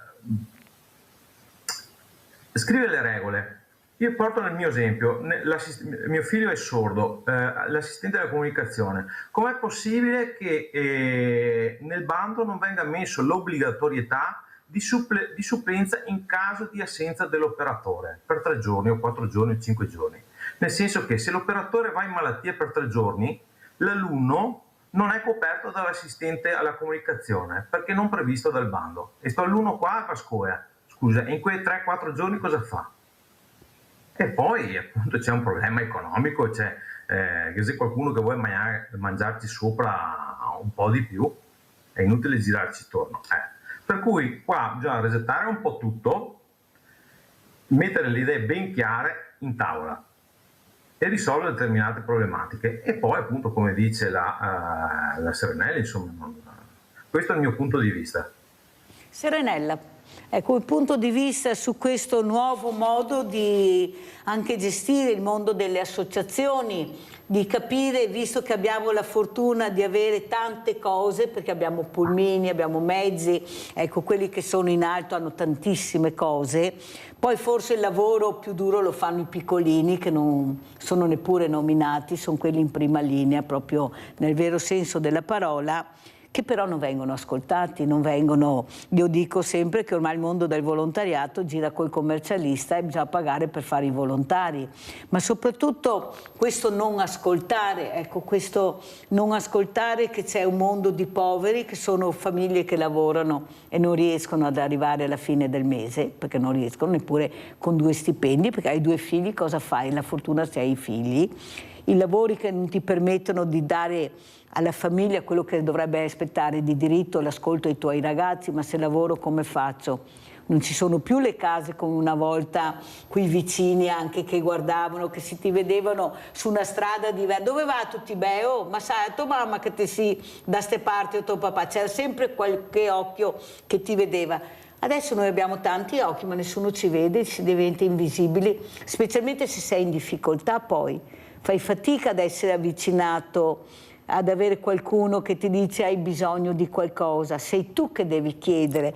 Io non penso che deve essere così, dobbiamo anche noi guardare cosa stiamo vedendo in quel momento, se c'è qualcuno che è in difficoltà, cercare di capire chi è questa persona, non ci vuole, va bene, ma almeno ho provato, ho chiesto, cosa dici? Siamo diventati così rabbiosi, così chiusi, così aridi? Sono perfettamente d'accordo con lei, dovremmo fare con te tutti un corso, a mio avviso, dalle persone abili e non abili, dalle associazioni al privato cittadino, un corso di ascolto, dove imparare non soltanto a guardare il proprio orticello, ma ad ascoltare la persona che hai accanto, anche semplicemente con come stai.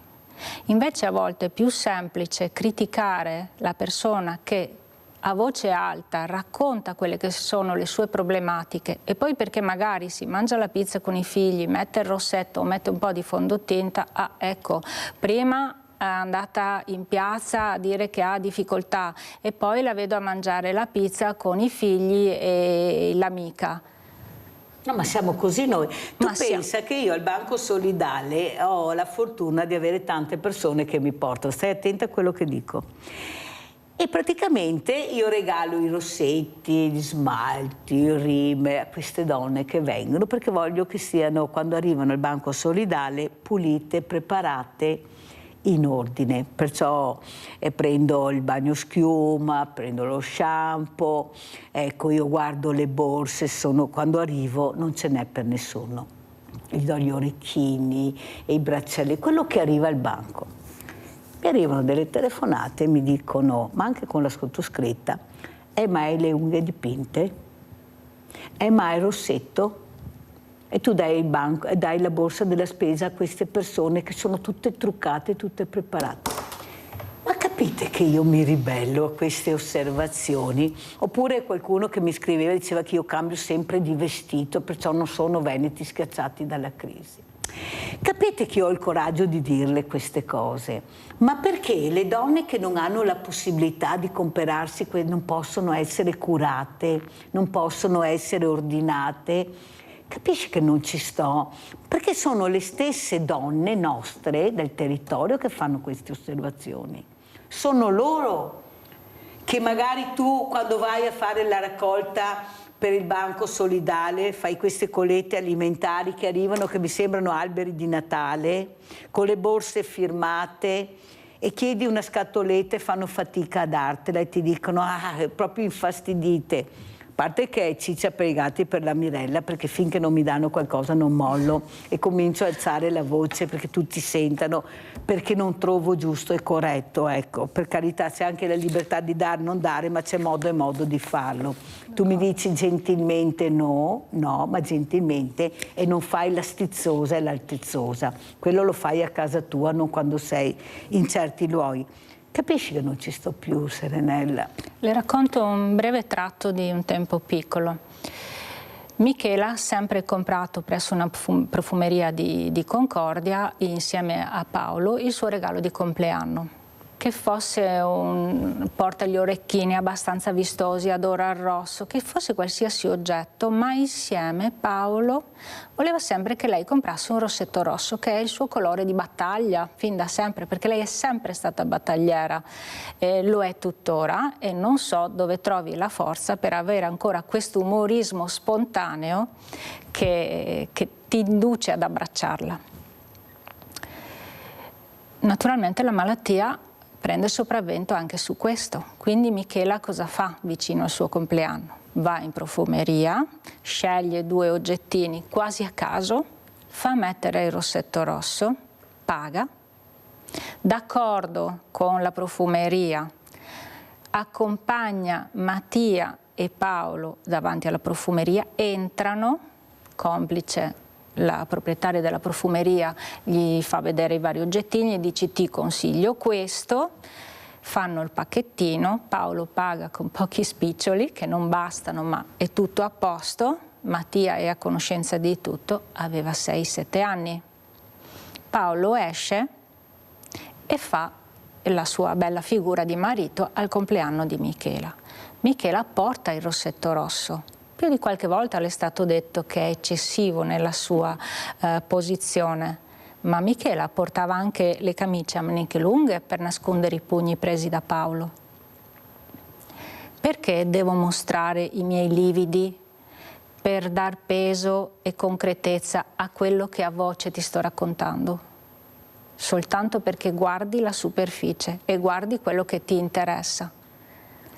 E mi sento onorata di aver potuto scrivere Fantasmi, di aver potuto scrivere Un tempo piccolo. Forse sono stata anche avvantaggiata, perché io questo inizialmente l'ho provato sulla mia pelle, quando dovevo inginocchiarmi per prendere un assegno da portare a casa per la mia azienda.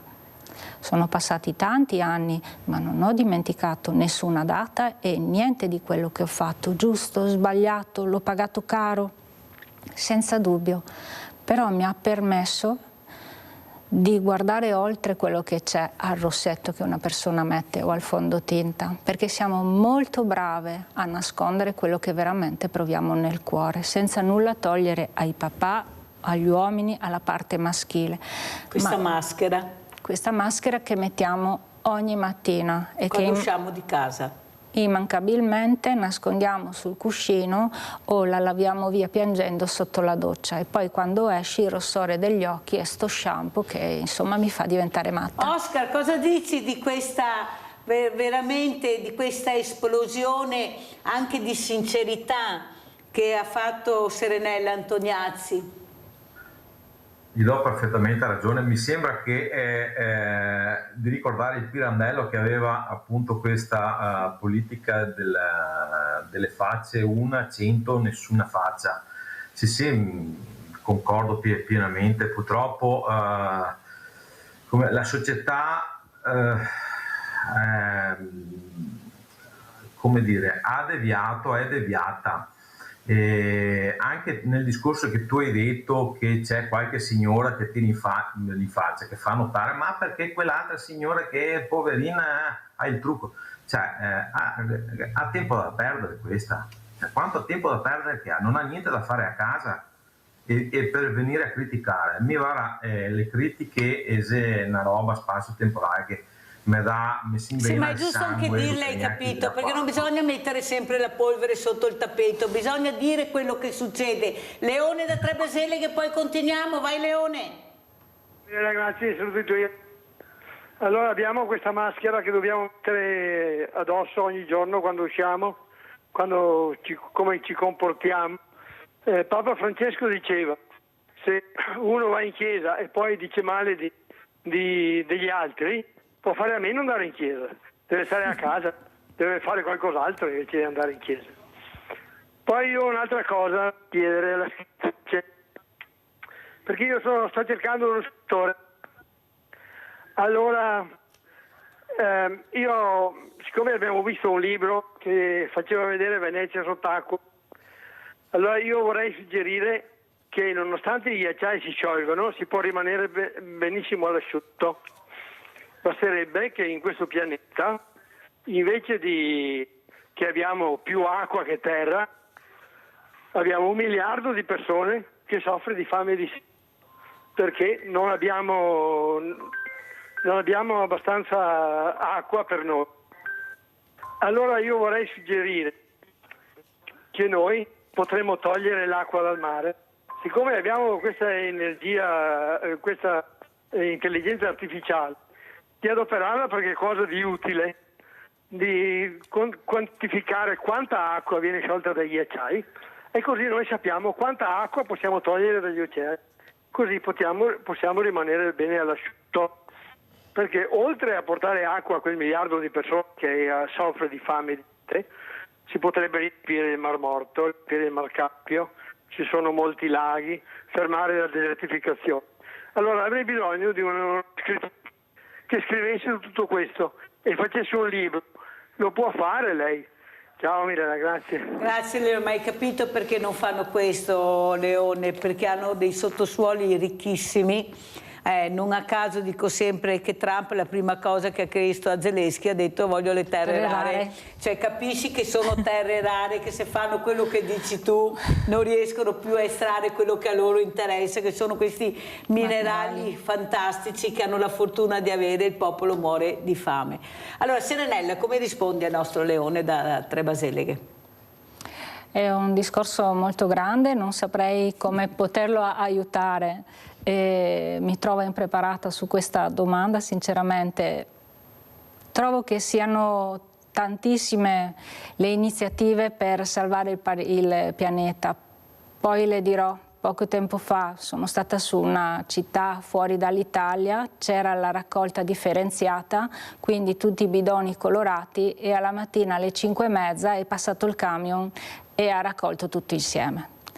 Allora, di fronte a questi grandi propositi e all'idea senz'altro positiva che lei ha esposto qua, mi domando come possiamo pensare a riuscire a realizzare un progetto che lei ha in mente se poi noi dividiamo in tutti i bidoni verdi, gialli, blu e rossi e quando passa il camion si carica tutto insieme. Allora forse bisognerebbe partire dalle basi di ogni giorno, quando anche per comodità il vasetto dello yogurt che stai portando via al secco dice ma che cavolo, lo metto sulla plastica che l'ho svuotato ieri? No, lo metto sul secco che sto prima. Se non cambiamo questa idea e questo modo di fare quotidiano, io per prima, quindi non mi tolgo da questo, sarà difficile arrivare a ragionare in maniera uniforme dal basso verso l'alto per richieste di questo genere. Allora, io ieri ho avuto Miatello, che è l'associazione Gelino da Onara, che sta cercando di avere questi soldi trovati nelle banche per distribuire a quelle aziende, a quelle persone che sono state truffate, e sta facendo una battaglia immane per cercare di avere giustizia appunto con questi soldi che dovranno, a suo dire, essere distribuiti. Ma soprattutto quello che tu hai detto tu, tanti morti, tanti suicidi per tenere in piedi questa attività, però non sono riusciti, ma l'attività era la famiglia, era la mia faccia, ero io che fallivo in tutti i sensi, è la mia dignità di imprenditore. Forse siamo facili a dimenticare, io li nomino ogni tanto, Serenella, dico questi numeri che avrebbero dovuto far riflettere quella politica che invece continua a non vedere e a non sentire il grido di dolore delle aziende. Ho avuto delle imprenditrici, delle giovani imprenditrici che hanno detto se va avanti così non ce la faremo a resistere, non possiamo, abbiamo tutto che ci uccide. E sono quelle vere, quelle che lavorano, quelle serie. Cosa dici? Come mai siamo arrivati a questo, Serenella? Nonostante questi numeri, risultati pochi, multinazionali che invadono, che portano via tutta la ciccia, lasciano le carcasse, delle volte neanche quelle, portano via tutto, nel silenzio totale di chi doveva intervenire con le banche. Pure abbiamo visto banche di serie A e banche di serie B, soldi che vennero restituiti a persone molto in alto e il fragile di sicuro non ha visto un centesimo. Prego. Le dico la verità, se avessi la possibilità di girare la clessidra e tornare indietro, non farei quello che ho fatto. L'azienda di famiglia nata nel 72 era una SNC, non siamo stati pagati, ma a nostra volta abbiamo pagato gli stipendi ai dipendenti. Pertanto eravamo perseguibili per appropriazione indebita non avendo versato i contributi. E questo è il primo step. L'Agenzia delle Entrate ci ha aggredito e quindi i miei genitori ottantenne e mio fratello avrebbero rischiato di perdere la casa. Quindi denunciare quello che era successo era il minimo per non farsi violentare una seconda volta, perché la peggiore macchia che avrebbe potuto avere mio papà nel momento in cui fosse stata appesa l'epigrafe sarebbe stato essere ricordato come è un fallito. Quindi denunciare non è stato facile. Non è stato facile collaborare con la Guardia di Finanza, non è stato facile mettere a nudo gli errori fatti, non è stato facile perdere una parte della famiglia perché diventi guerriera e non piaci più, perché non sei mansueta come prima. Cambi, ma devi cambiare, altrimenti ti scuoiano come un coniglio. Se dovessi tornare indietro, Mirella, mi farei più furba e userei gli stessi strumenti che hanno usato i miei clienti e che hanno fallito dalla sera alla mattina, lasciando un buco di 24 milioni di euro e ripartendo con un nuovo nome il giorno dopo. E non sono stati perseguiti da nessuno, se non fosse stata una piccolissima azienda con una ragazza fuori di testa che con un avvocato della Caritas li ha denunciati. Hanno patteggiato, hanno avuto la pena massima.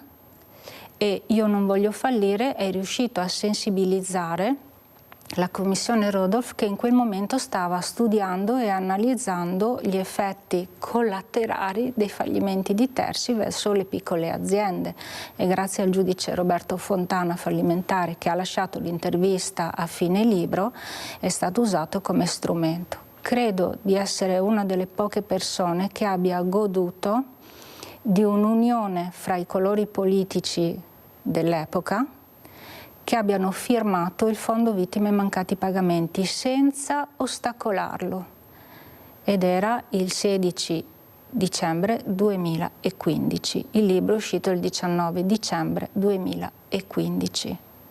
Ma quanto è costato? Se dovessi tornare indietro, se potessi tornare indietro, cosa sceglierei? Si parla di suicidio, si parla di codardia. Ci sono poche donne suicida, per fortuna, perdonatemi, perché il ruolo di madre e comunque di figlia, non soltanto di madre, pesa nell'ambito familiare, ma molti uomini. Si è mai pensato che c'è una legge che permette alla famiglia di rinunciare all'eredità e quindi di non accollarsi tutti i debiti laddove siano importanti, di Agenzia delle Entrate, così come degli altri istituti, e quindi libera la famiglia che magari sì, perde la casa e va in affitto, ma non verrà perseguito a vita? Si è mai pensato che si è talmente disperati e soli da dire non ce la faccio più, sono un peso, e l'ultimo atto d'amore non è essere codardi, ma è lasciare liberi chi si ama? È molto faticoso questo, molto faticoso, perché hai investito tutto, magari hai coinvolto le persone care, hai smesso di studiare prima perché sei entrato in famiglia, non era quello che volevi, hai avuto un figlio solo perché averne di più sarebbe stato complicato, perché già hai 20 dipendenti da seguire, non c'eri alla recita, non c'eri ai colloqui. Serenella, scusa se te lo chiedo, non ti sembra che, io so che faccio male a dire queste cose, ho visto che tu ti commuovi ancora ripensando a quello che hai passato, che questo sistema Italia sia un sistema proprio per i furbi? Cioè va avanti il furbo invece che l'onesto, quello che lavora seriamente, quello che crede. Qualcuno ce la fa, come dici tu, ma con quanto sacrificio, con quanta forza deve reagire a questo sistema che fa acqua da tutte le parti. Tu hai detto c'è una legge, chi conosce questa legge? Chi lo dice? Chi lo dice? Devi informarti, devi lasciare il tuo lavoro per seguire quella che è la burocrazia, quello che ti aspetta e non ti aspetta, ma dici, ma come, ho l'avvocato, il commercialista, eppure tante cose non si sanno. E cosa cambia dalla mia vicenda a quella di Michela? Non cambia niente. Per questo prima le dicevo, non è la malattia che deve dare il servizio, è veramente un sistema di un paese sano, operativo e produttivo che deve dare risposte. L'ho detto prima, sono stata fuori 2 o 3 giorni, non ho mai visitato niente, e mio marito ha voluto mostrarmi Parigi. Abbiamo visto il Louvre, stupendo, 500 metri di galleria con le opere italiane. Italiane? Sottolineo.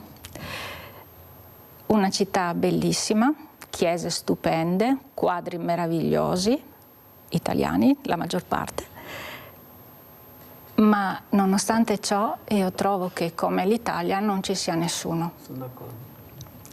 Allora, se noi siamo la patria di Leonardo da Vinci, di Raffaello, di Donatello, di Dante Alighieri, Michelangelo, più recenti da Gabriele D'Annunzio a Leopardi, Canova, no, cioè perché non riusciamo a fare quel salto di qualità?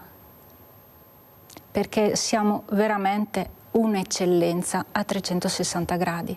Siamo umani, abbiamo dei governatori, delle figure politiche che ci mettono l'anima, dovremmo fare tutti quel passo di qualità, non possiamo solo dire il nostro governatore non ascolta, la politica è sorda, ma noi siamo sufficientemente uniti per portare una proposta tutti insieme, siamo capaci come 100 associazioni mettersi insieme, portare 100.000 voti a supporto di un argomento che condividiamo.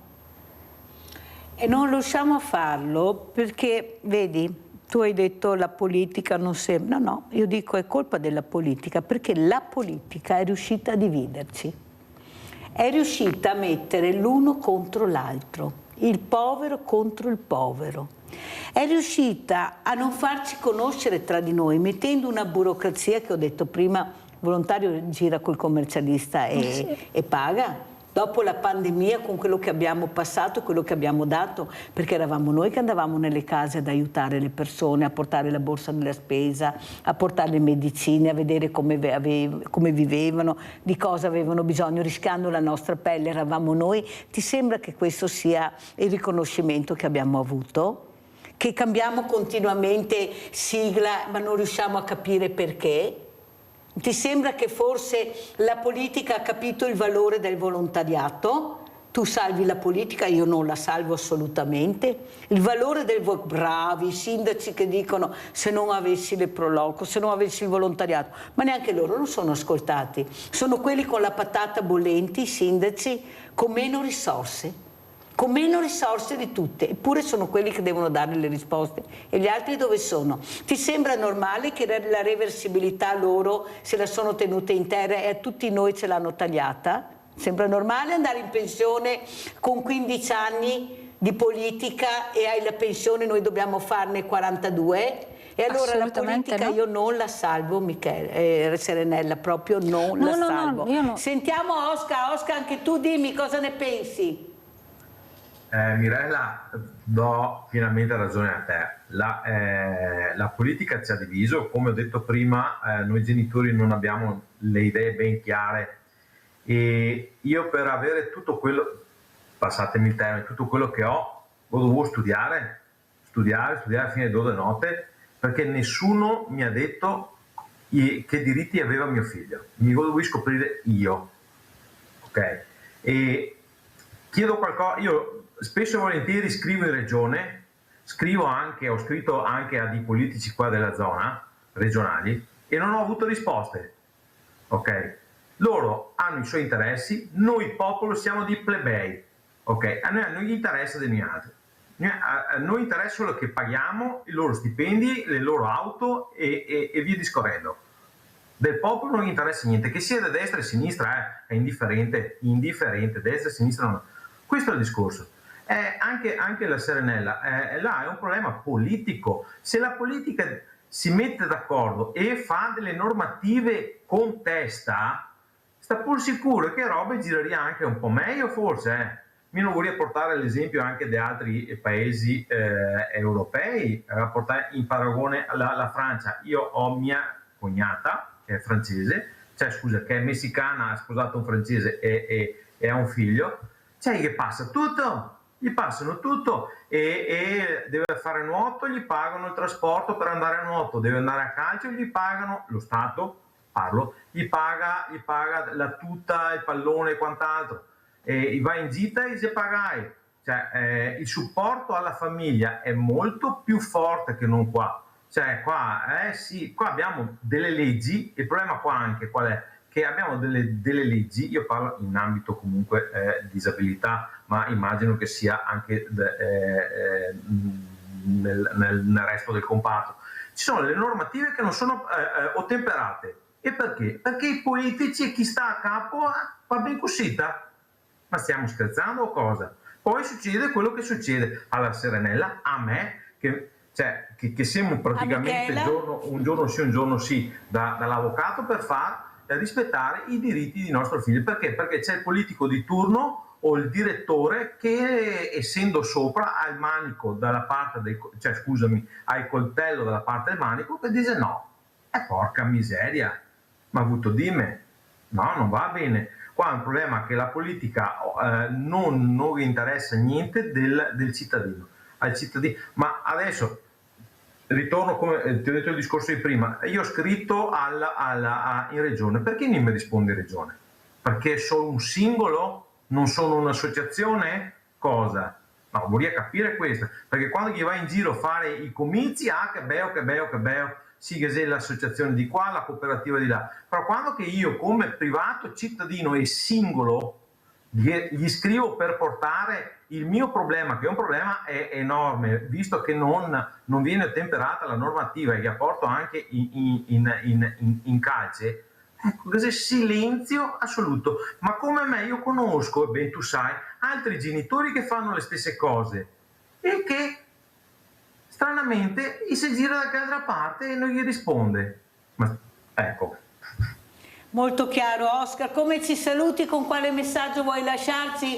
Ecco, e soprattutto questo figlio che tu spero riesca a venire, come hai fatto all'ippodromo di Sant'Artemio in occasione delle associazioni, incontrano le associazioni, che si è divertito, ha giocato a calcio, il rispetto che avevano questi ragazzi per questa creatura fragile e l'hanno fatto giocare. Lui era... Vediamo se riusciamo a vedere il video, se è quello che volevo io, perché è difficile anche trovarli. Eccolo qua, guarda il quadro che ha fatto quel giorno, perché ha dipinto quel giorno Giorgio. Andiamo a vedere il video, vediamo se è quello. Cosa stai dipingendo, Giorgio? Non lo so. Quello che salterà fuori, ma i colori che hai scelto quali sono? Rosso e blu? No, rosso, giallo e argento. Rosso, giallo e argento. Come mai hai scelto questi tre colori? Perché voglio fare un arco, no, un tramonto. Ah, vuole fare un tramonto. E allora l'argento è giusto per il tramonto secondo te, Giorgio? Sì, perché crea quella atmosfera di tramontare. Complimenti, allora, complimenti. Abbiamo in linea Celestina, poi andiamo da Oscar, bellissimo questo video, bravo il nostro Andrea Basso ieri che l'ha trovato, non è mica facile, veramente, mi fa veramente piacere riuscire a farlo vedere, Oscar, anche a te un'altra volta, per far vedere che questi bambini possono vivere la quotidianità, basta volere però ascoltarli. Vai Celestina! Ciao Mirella, buongiorno al tuo ospite. Ciao. Perché ha fatto bene Barbali, ha voluto toccare, guarda, ha voluto... Se avessi anche mia ancora qua, Mirella. Non ti sento più, Mirella. No, io ascolto te, ma sei tu che devi parlare. Sì, ho voluto così, mi dedicare a mia vita per me fioi, mi dedicare. Ho 8 anni di contributi, però pensione me ne dà. Perché se mio marito tira 800 euro al mese, se puoi vivere più che me. Pare che sia giusto, Mirella? Che modo fa a mia vita per me fioi, modo fa a mia vita perché tutti i costi voi che mi mettesse via a poter, fatto carte senza domandarmi, fatto carte per mettermi via. E mi ha tenuto fino a fine, Mirella, mi ha tenuto. Ho lottato un passo perché avevo sentito tutto quello che ho detto prima. Che bisogna che lo temo, che se femo sentire a voce, di alzare a voce, perché chi ne dà quello che ne si aspetta. Ti pare che sia giusto, Mirella? Ti pare? Non stuzzicarmi, Serenella, perché sai come la penso. Sai che ho portato questa donna che ha tentato 2 volte il suicidio, che ha detto nella carta 9 persone, era seduta qua dove era Serenella, e in realtà non ho nessuno, mesi e mesi che nessuno mi chiama, mi dice hai bisogno di qualcosa, non ho niente. Allora ha detto lasciateci soli che almeno ci arrangiamo di più, ma non 9 persone sulla carta e nessuno che mi dà una mano. Se non ci fosse stata Mirella, non lo dico per vantarmi, ma lo dico per voi perché siete voi che mi aiutate, io non sarei riuscita a sopravvivere perché nessuno si è fatto sentire. E nella carta ho 9 persone che mi seguono, nella carta però. Ma nella carta cosa è scritto? È scritta una bellissima Costituzione, chiarissima, più bella della nostra Costituzione. Abbiamo tutto, abbiamo le leggi ma non le applichiamo o le applichiamo a discrezione. O non le conosciamo. O non le conosciamo. Come ci saluti, Serenella? Sul tema che diceva la signora è un problema che ho riscontrato ascoltando in diverse presentazioni, in diversi momenti con Michela, molti caregiver che lasciano il lavoro, che si ritrovano con qualche anno più di me, quindi sui 60, 62, 65 e che devono assolutamente trovare un nuovo posto di lavoro o comunque continuare a lavorare, perché magari 4 anni che sono rimasti a casa per seguire la propria famiglia non vengono conteggiati a livello contributivo, quindi a livello pensionistico non si raggiungono le finestre necessarie oppure si raggiungono perdendo metà di quello che è il valore pensionistico e quindi il sostentamento per il futuro, perché comunque se abbiamo fortuna diventiamo anziani tutti, se siamo fortunati. Anche perché a livello europeo si dice che a 50 anni noi siamo diversamente giovani, come chiamo io a 50 anni, ma la pensione ce la danno a 70 però. Quindi bisogna tenere duro. Capite? Allora per la comunità europea a 50 siamo diversamente giovani, perché anziani non mi piace, diversamente giovani. Però la pensione te la danno a 70. Avete capito come funziona? Oppure con tanti requisiti e finestre devi pagare se qualcuno vuole andare in pensione perché non ce la fa con gli anni che ha. Funziona. Io vorrei così. solo commentare una riflessione, uno sfogo del signor Oscar.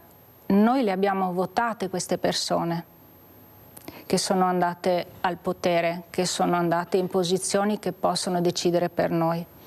Siamo in pochi ormai che andiamo a votare. Non abbiamo più i politici che osannavano i nostri genitori, che avevano una gavetta e una conoscenza, credo, ma questa è una mia opinione personale, di studio, di conoscenza, si va a scuola per ricevere un diploma, si dovrebbe andare a scuola anche per fare della buona politica e per fare una gavetta che ti permetta poi di vestire il ruolo per cui sei stato votato, per cui sei stato scelto. Credo che sia una missione come quella del medico, come quella del prete, perché è in mano la vita delle persone. Però senti Serenella, se non va bene... Li abbiamo votati, ma se andiamo con i listini bloccati, ma a livelli dove contano andiamo allora se non andiamo a votare non andiamo a votare. Se andiamo a votare sbagliamo perché... quello è il destino che abbiamo, cosa facciamo? Non è che decidiamo la persona, che prima ci dicono chi è questa persona, il curriculum, sappiamo niente. È come se fossimo imprigionati. Siamo imprigionati, parola giusta, allora però no, sveglia Veneti sì. Però allora dovremmo imparare ad unire le forze. Proviamoci. Tanto peggio di così, Mirella.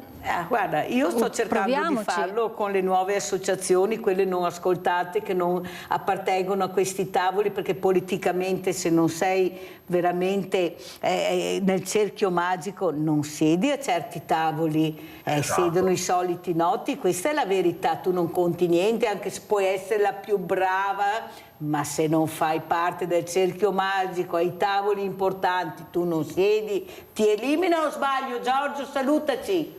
Sì, no, hai perfettamente ragione. Porto solo l'esempio del piano di zona dell'ASL, che vanno solo determinate associazioni cooperative maggiormente rappresentative. Sì, però io non ho nessuno che mi rappresenti, sono solo io, ma io da solo non ci posso entrare. E questi che fa e scarpe insieme alla testa e mia fiore. Comunque, signora Serenella, le auguro tante belle cose, non so, cuore mio, sono sempre allegro e quant'altro, le posso garantire che un conto, cioè vedere un figlio che viene operato per la 4ª volta in un posto molto delicato, le posso garantire che è una sofferenza molto grande, e niente toglie della sua sofferenza. E io, essendo solare, cerco sempre di dare il sorriso per andare avanti. Alla mattina alle 6 mi alzo, vedo mio figlio che sta dormendo, un bacino, mi carico come una pila e vado a lavorare. Grande Oscar Ferronato, grazie, un abbraccio a Giorgio, a tua moglie, a tutti quanti, sai che io ci sono sempre comunque. Serenella, come ci senti? Credo che le ultime parole del signor Giorgio siano più che condivisibili. Io mi ritengo una persona molto fortunata, ho 57 anni, ho ancora entrambi i miei genitori, 3 figli sani, i miei suoceri con una buona età, un marito, dei fratelli, per cui credo che la ricchezza più grande io ce l'abbia a casa mia, dentro il mio nucleo familiare. Ho avuto la fortuna di apprezzarla ancora di più grazie a storie di altri. Non posso immaginare il dolore di Michela e ancor meno quello del signor Oscar. Spero soltanto che un giorno quello che ho scritto e quello che posso fare nel mio piccolo sia un testo che diventi denuncia per quello che le persone provano, come lo sono stati Io non voglio fallire, come avrebbe dovuto esserlo Fantasmi, che racconta della realtà delle RSA, perché se non maturano anche le RSA per accoglierci, sono d'accordo. Non so se saremo così felici, se ci capiterò io o capiterai tu, soltanto ad avere attività di blande nelle giornate. Più di così non poteva dire la nostra Serenella Antoniazzi. A voi le riflessioni, pensateci bene di quello che avete ascoltato nella seconda parte di Sveglia Veneti. Grazie a voi ai miei tempo. ospiti. Pubblicità.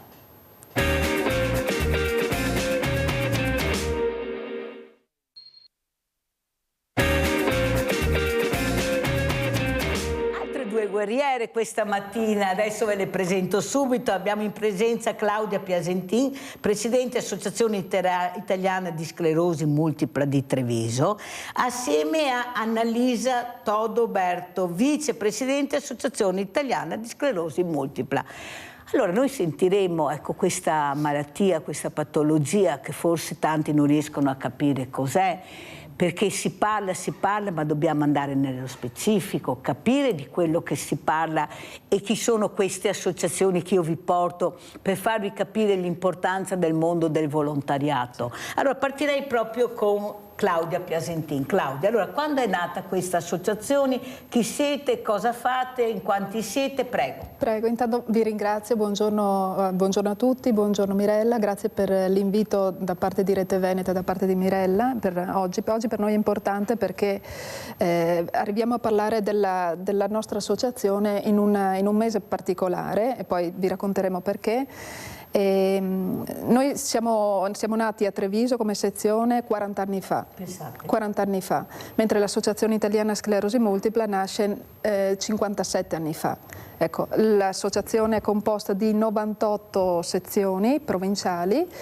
Tra un attimo Annalisa vi racconta bene perché tutti questi dati li ha tutti Annalisa in mente e vi dice noi sostanzialmente siamo sul territorio e cerchiamo di rappresentare le persone con sclerosi multipla e i diritti delle persone con sclerosi multipla e poi insomma ci racconteremo, ma adesso Annalisa vi racconta bene un attimo dell'associazione.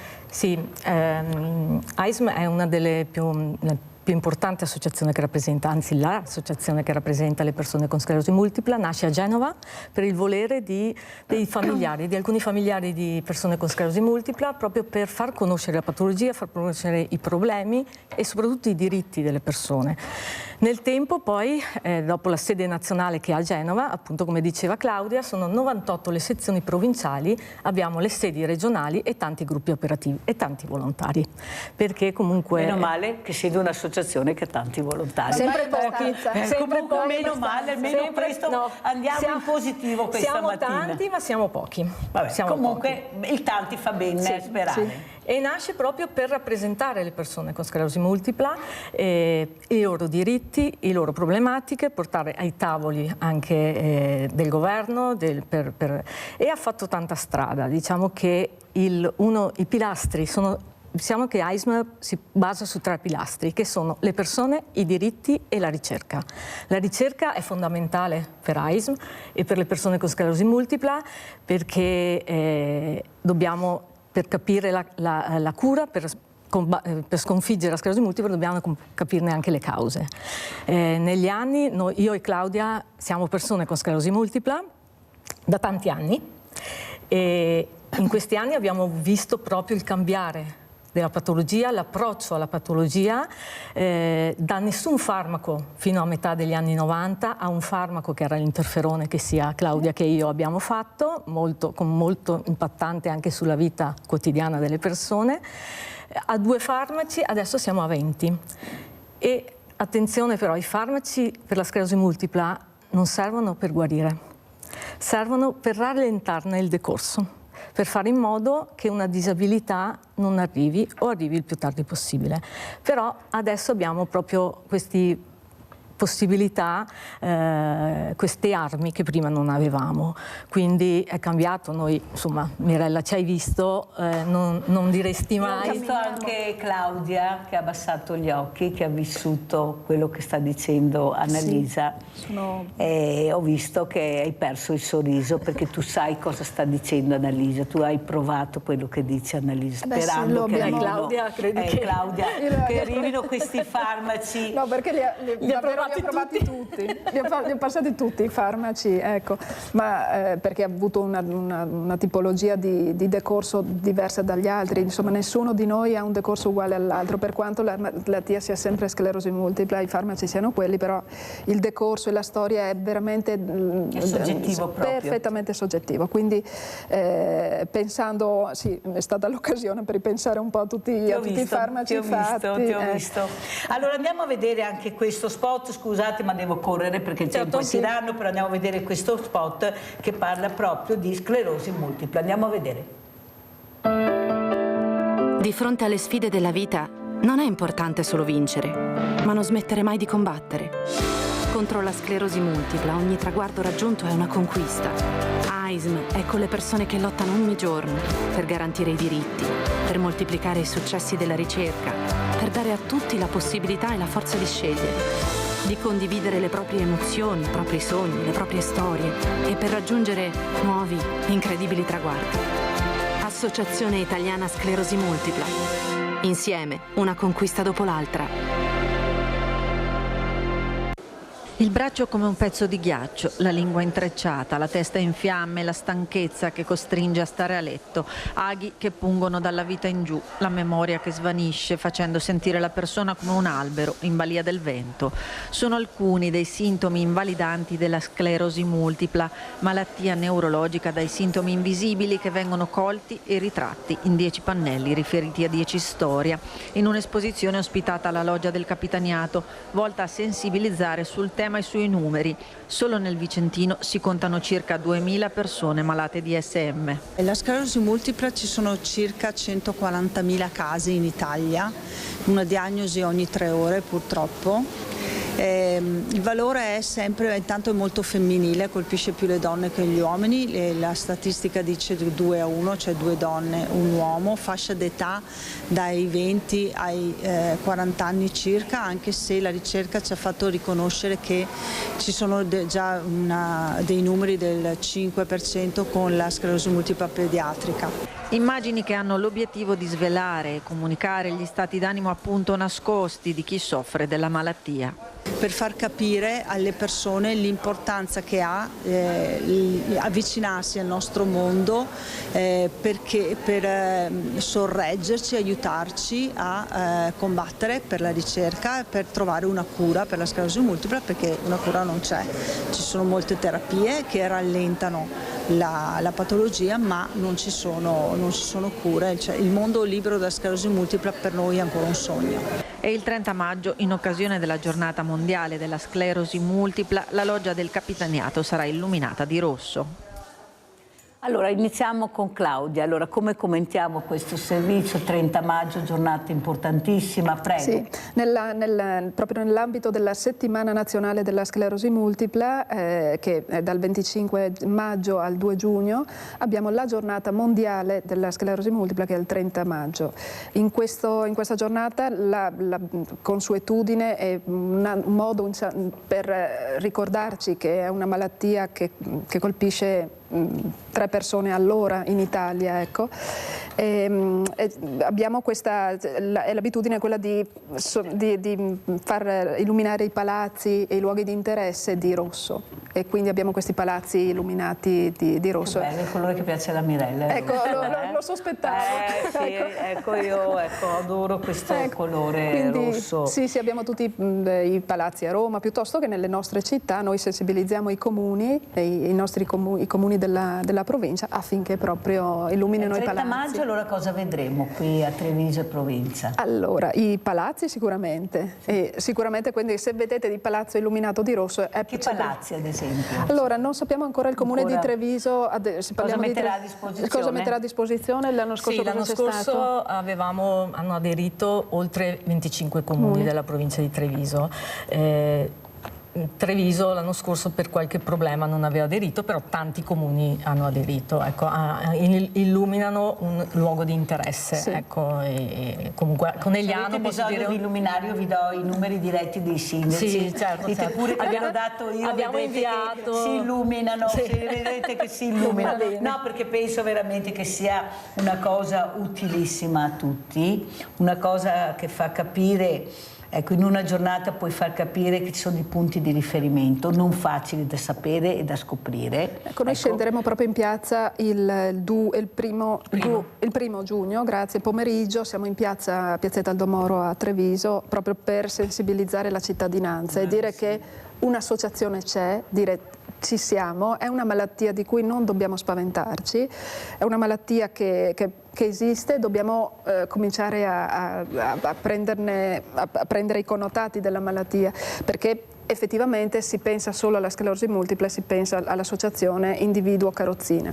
Allora, un'altra cosa che volevo chiedere anche a Annalisa, a Roberto, l'importanza di riunire le associazioni, far capire anche chi siamo, conoscerci tra di noi. Andiamo a vedere le immagini di Silea alle quali loro hanno partecipato come associazione, non erano loro ma ce n'erano altri volontari, però c'eravate, e cosa vi hanno raccontato in questa giornata dove si è potuto anche scambiarsi le opinioni, conoscerci, cosa rara da fare perché siamo sempre nel nostro luogo, nel nostro gazebo e non riusciamo, ecco, forse dobbiamo uscire dal gazebo secondo me, andare noi a incontrare le persone che passano, le persone che arrivino, che delle volte vedo che fanno il giro largo, nel senso quando vedono il gazebo hanno paura di essere intercettati, se invece noi lasciamo il gazebo e andiamo incontro, forse riusciamo ad avere io l'ho fatto a Montebelluna e ve lo devo dire che ha funzionato,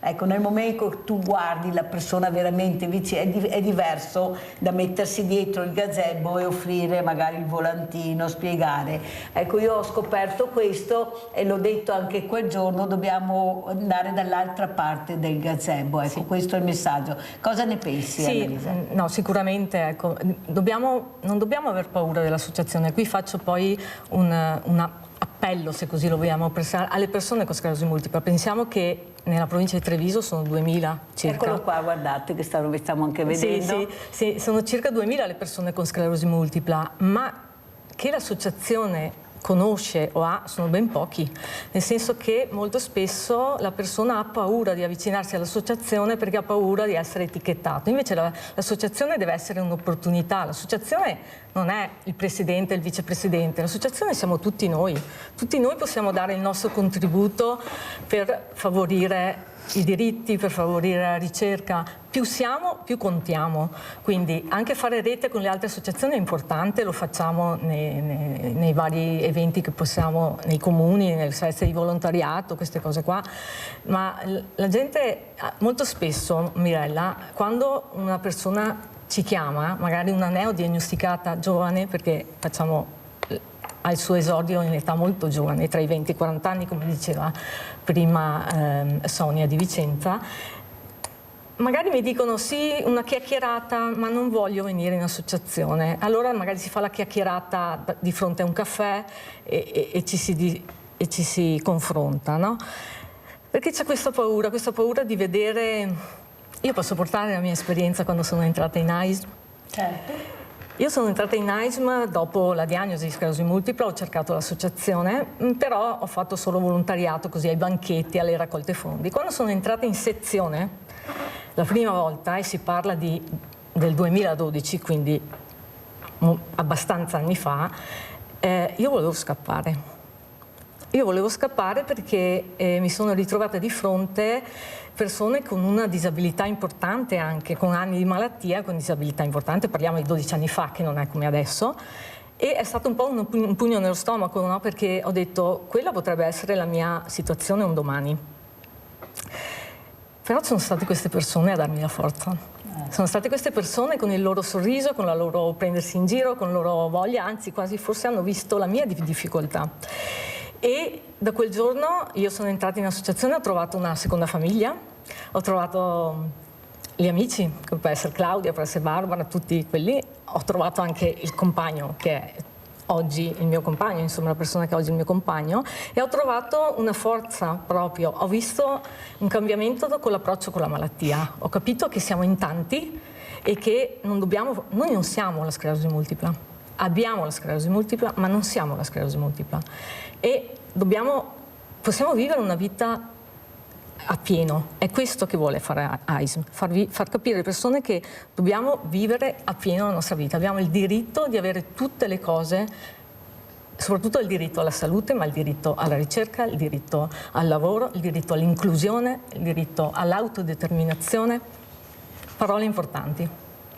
E ti ringrazio di averle dette, Annalisa. C'è però un però, Annalisa, che siamo a profondo nord, io lo dico tutte le mattine. Facciamo fatica ad aprirci, sì. Facciamo fatica a parlare di quello che ci capita e quel passo avanti che siamo riusciti a fare è merito delle associazioni, specialmente di queste donne guerriere, donne che nonostante le malattie hanno capito l'importanza di vivere, di non essere solo ammalate, sì. Di vivere.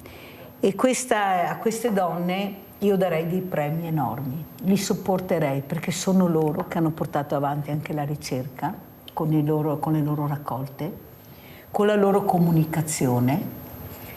Qualche amministratore l'ha capito, qualche altro no, però l'importanza è di fare un passetto a volta in avanti. Io sono dell'idea che ci riusciremo, il problema è unirci e non dividerci.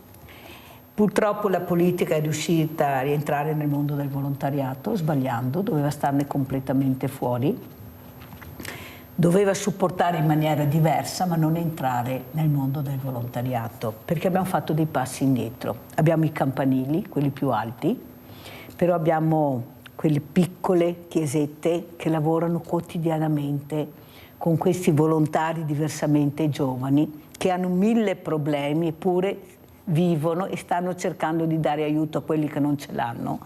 E forse quello che stiamo facendo proprio con le associazioni, abbracciano le associazioni, il villaggio delle associazioni, è di unire le forze, perché se rimaniamo divisi non andremo da nessuna parte.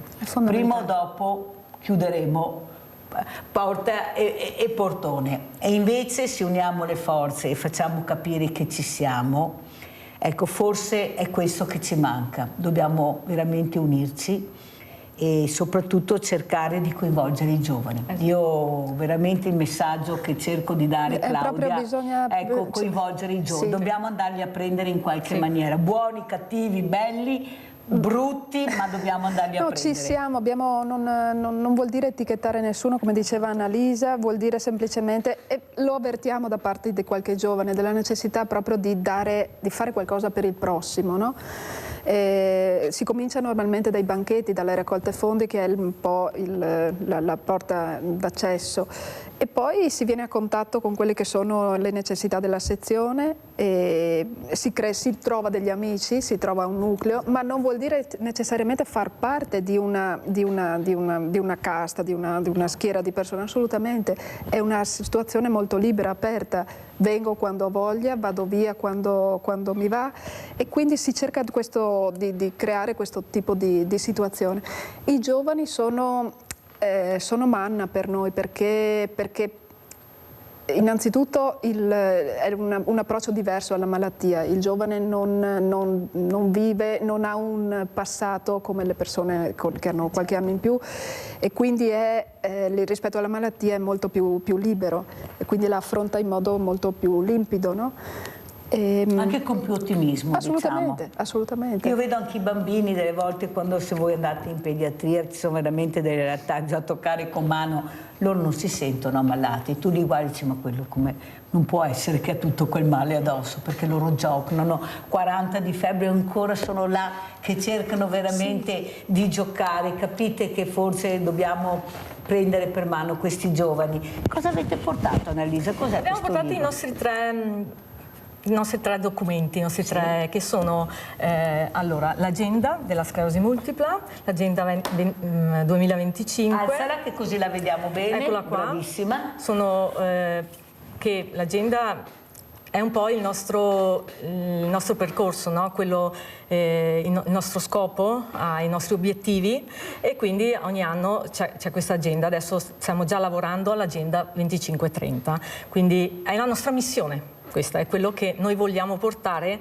e fare e arrivare. Ci sono tutti i punti, vedi, la riabilitazione, il riconoscimento della valorizzazione, la tempestività, le linee di missione. Sono le nostre linee di missione e i nostri compiti. Questi sono i compiti dell'associazione. Poi abbiamo questa, e prima l'ho nominata, è la Carta dei diritti. Da qualche anno AISM ha redatto questi diritti, siamo partiti con 7, adesso siamo a 10 diritti. L'abbiamo costruito, questa Carta dei diritti, assieme alle persone, per capire quali erano le necessità delle persone. Quanti sono, Claudia? 65-66 mila le persone che hanno già sottoscritto questa Carta dei diritti, che si può trovare nel sito di AISM. Sì. C'è un QR code dove si può firmare la Carta dei diritti.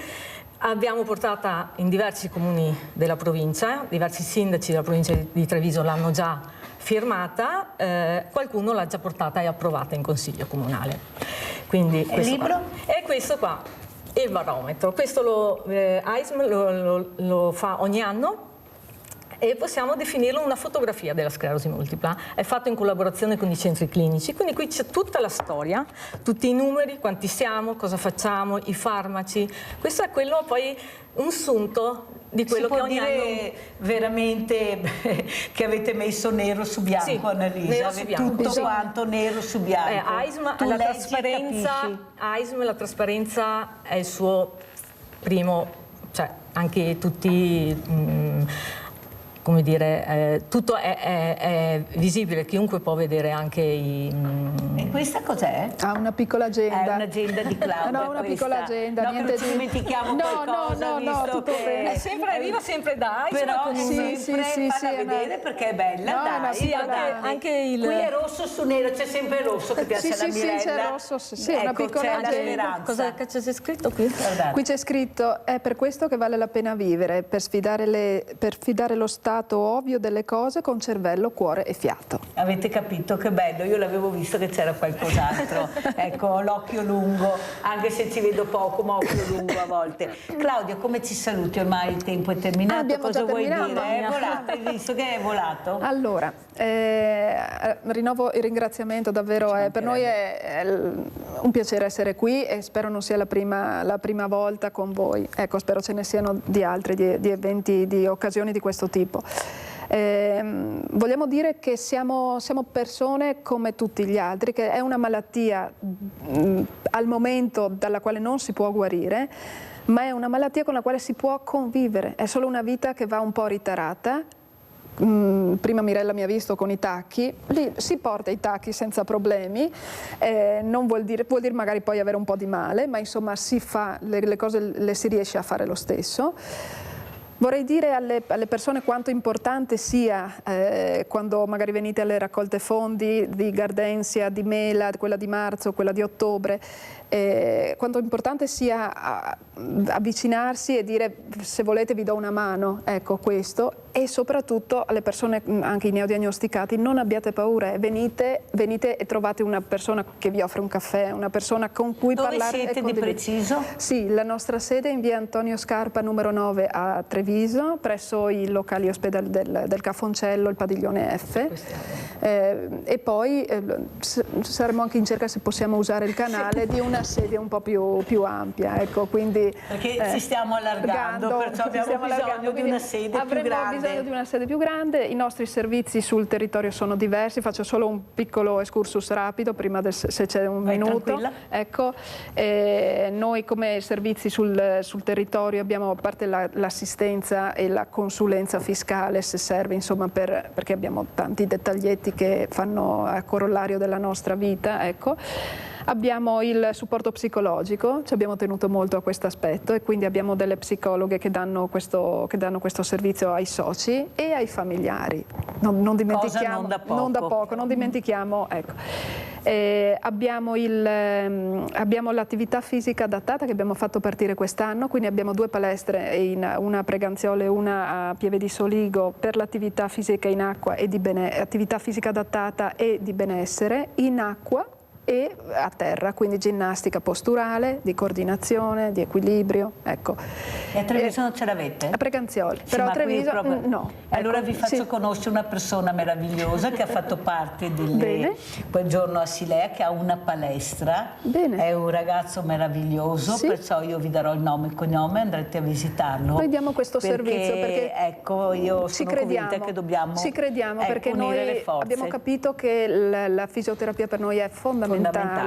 E le poche ore di fisioterapia che ci dà il sistema sanitario nazionale sono pochissime, e quindi è bene riuscire a conservare un movimento, una tonicità, e facciamo anche il Nordic Walking. Abbiamo un consigliere del nostro consiglio direttivo che è stata appena formata, è diventata istruttrice, pur avendo la malattia. Sentite quante cose, perciò più di così, Claudia. E poi abbiamo, non dimentichiamo, il trasporto attrezzato con mezzi. Abbiamo tre pulmini con le pedane per l'accesso della carrozzina e per movimentare la carrozzina, e quindi trasportiamo le persone che dal domicilio abbiano bisogno di terapie piuttosto che di visite mediche, ma anche semplicemente andare in vacanza o andare a fare la spesa. Ecco, sono servizi che diamo. Grazie, veramente il tempo è terminato. Io ringrazio Claudia Piasentin, Presidente italiana Associazione Sclerosi Multipla di Treviso. Grazie veramente anche a Annalisa Todoberto, Vicepresidente Associazione Italiana Sclerosi Multipla.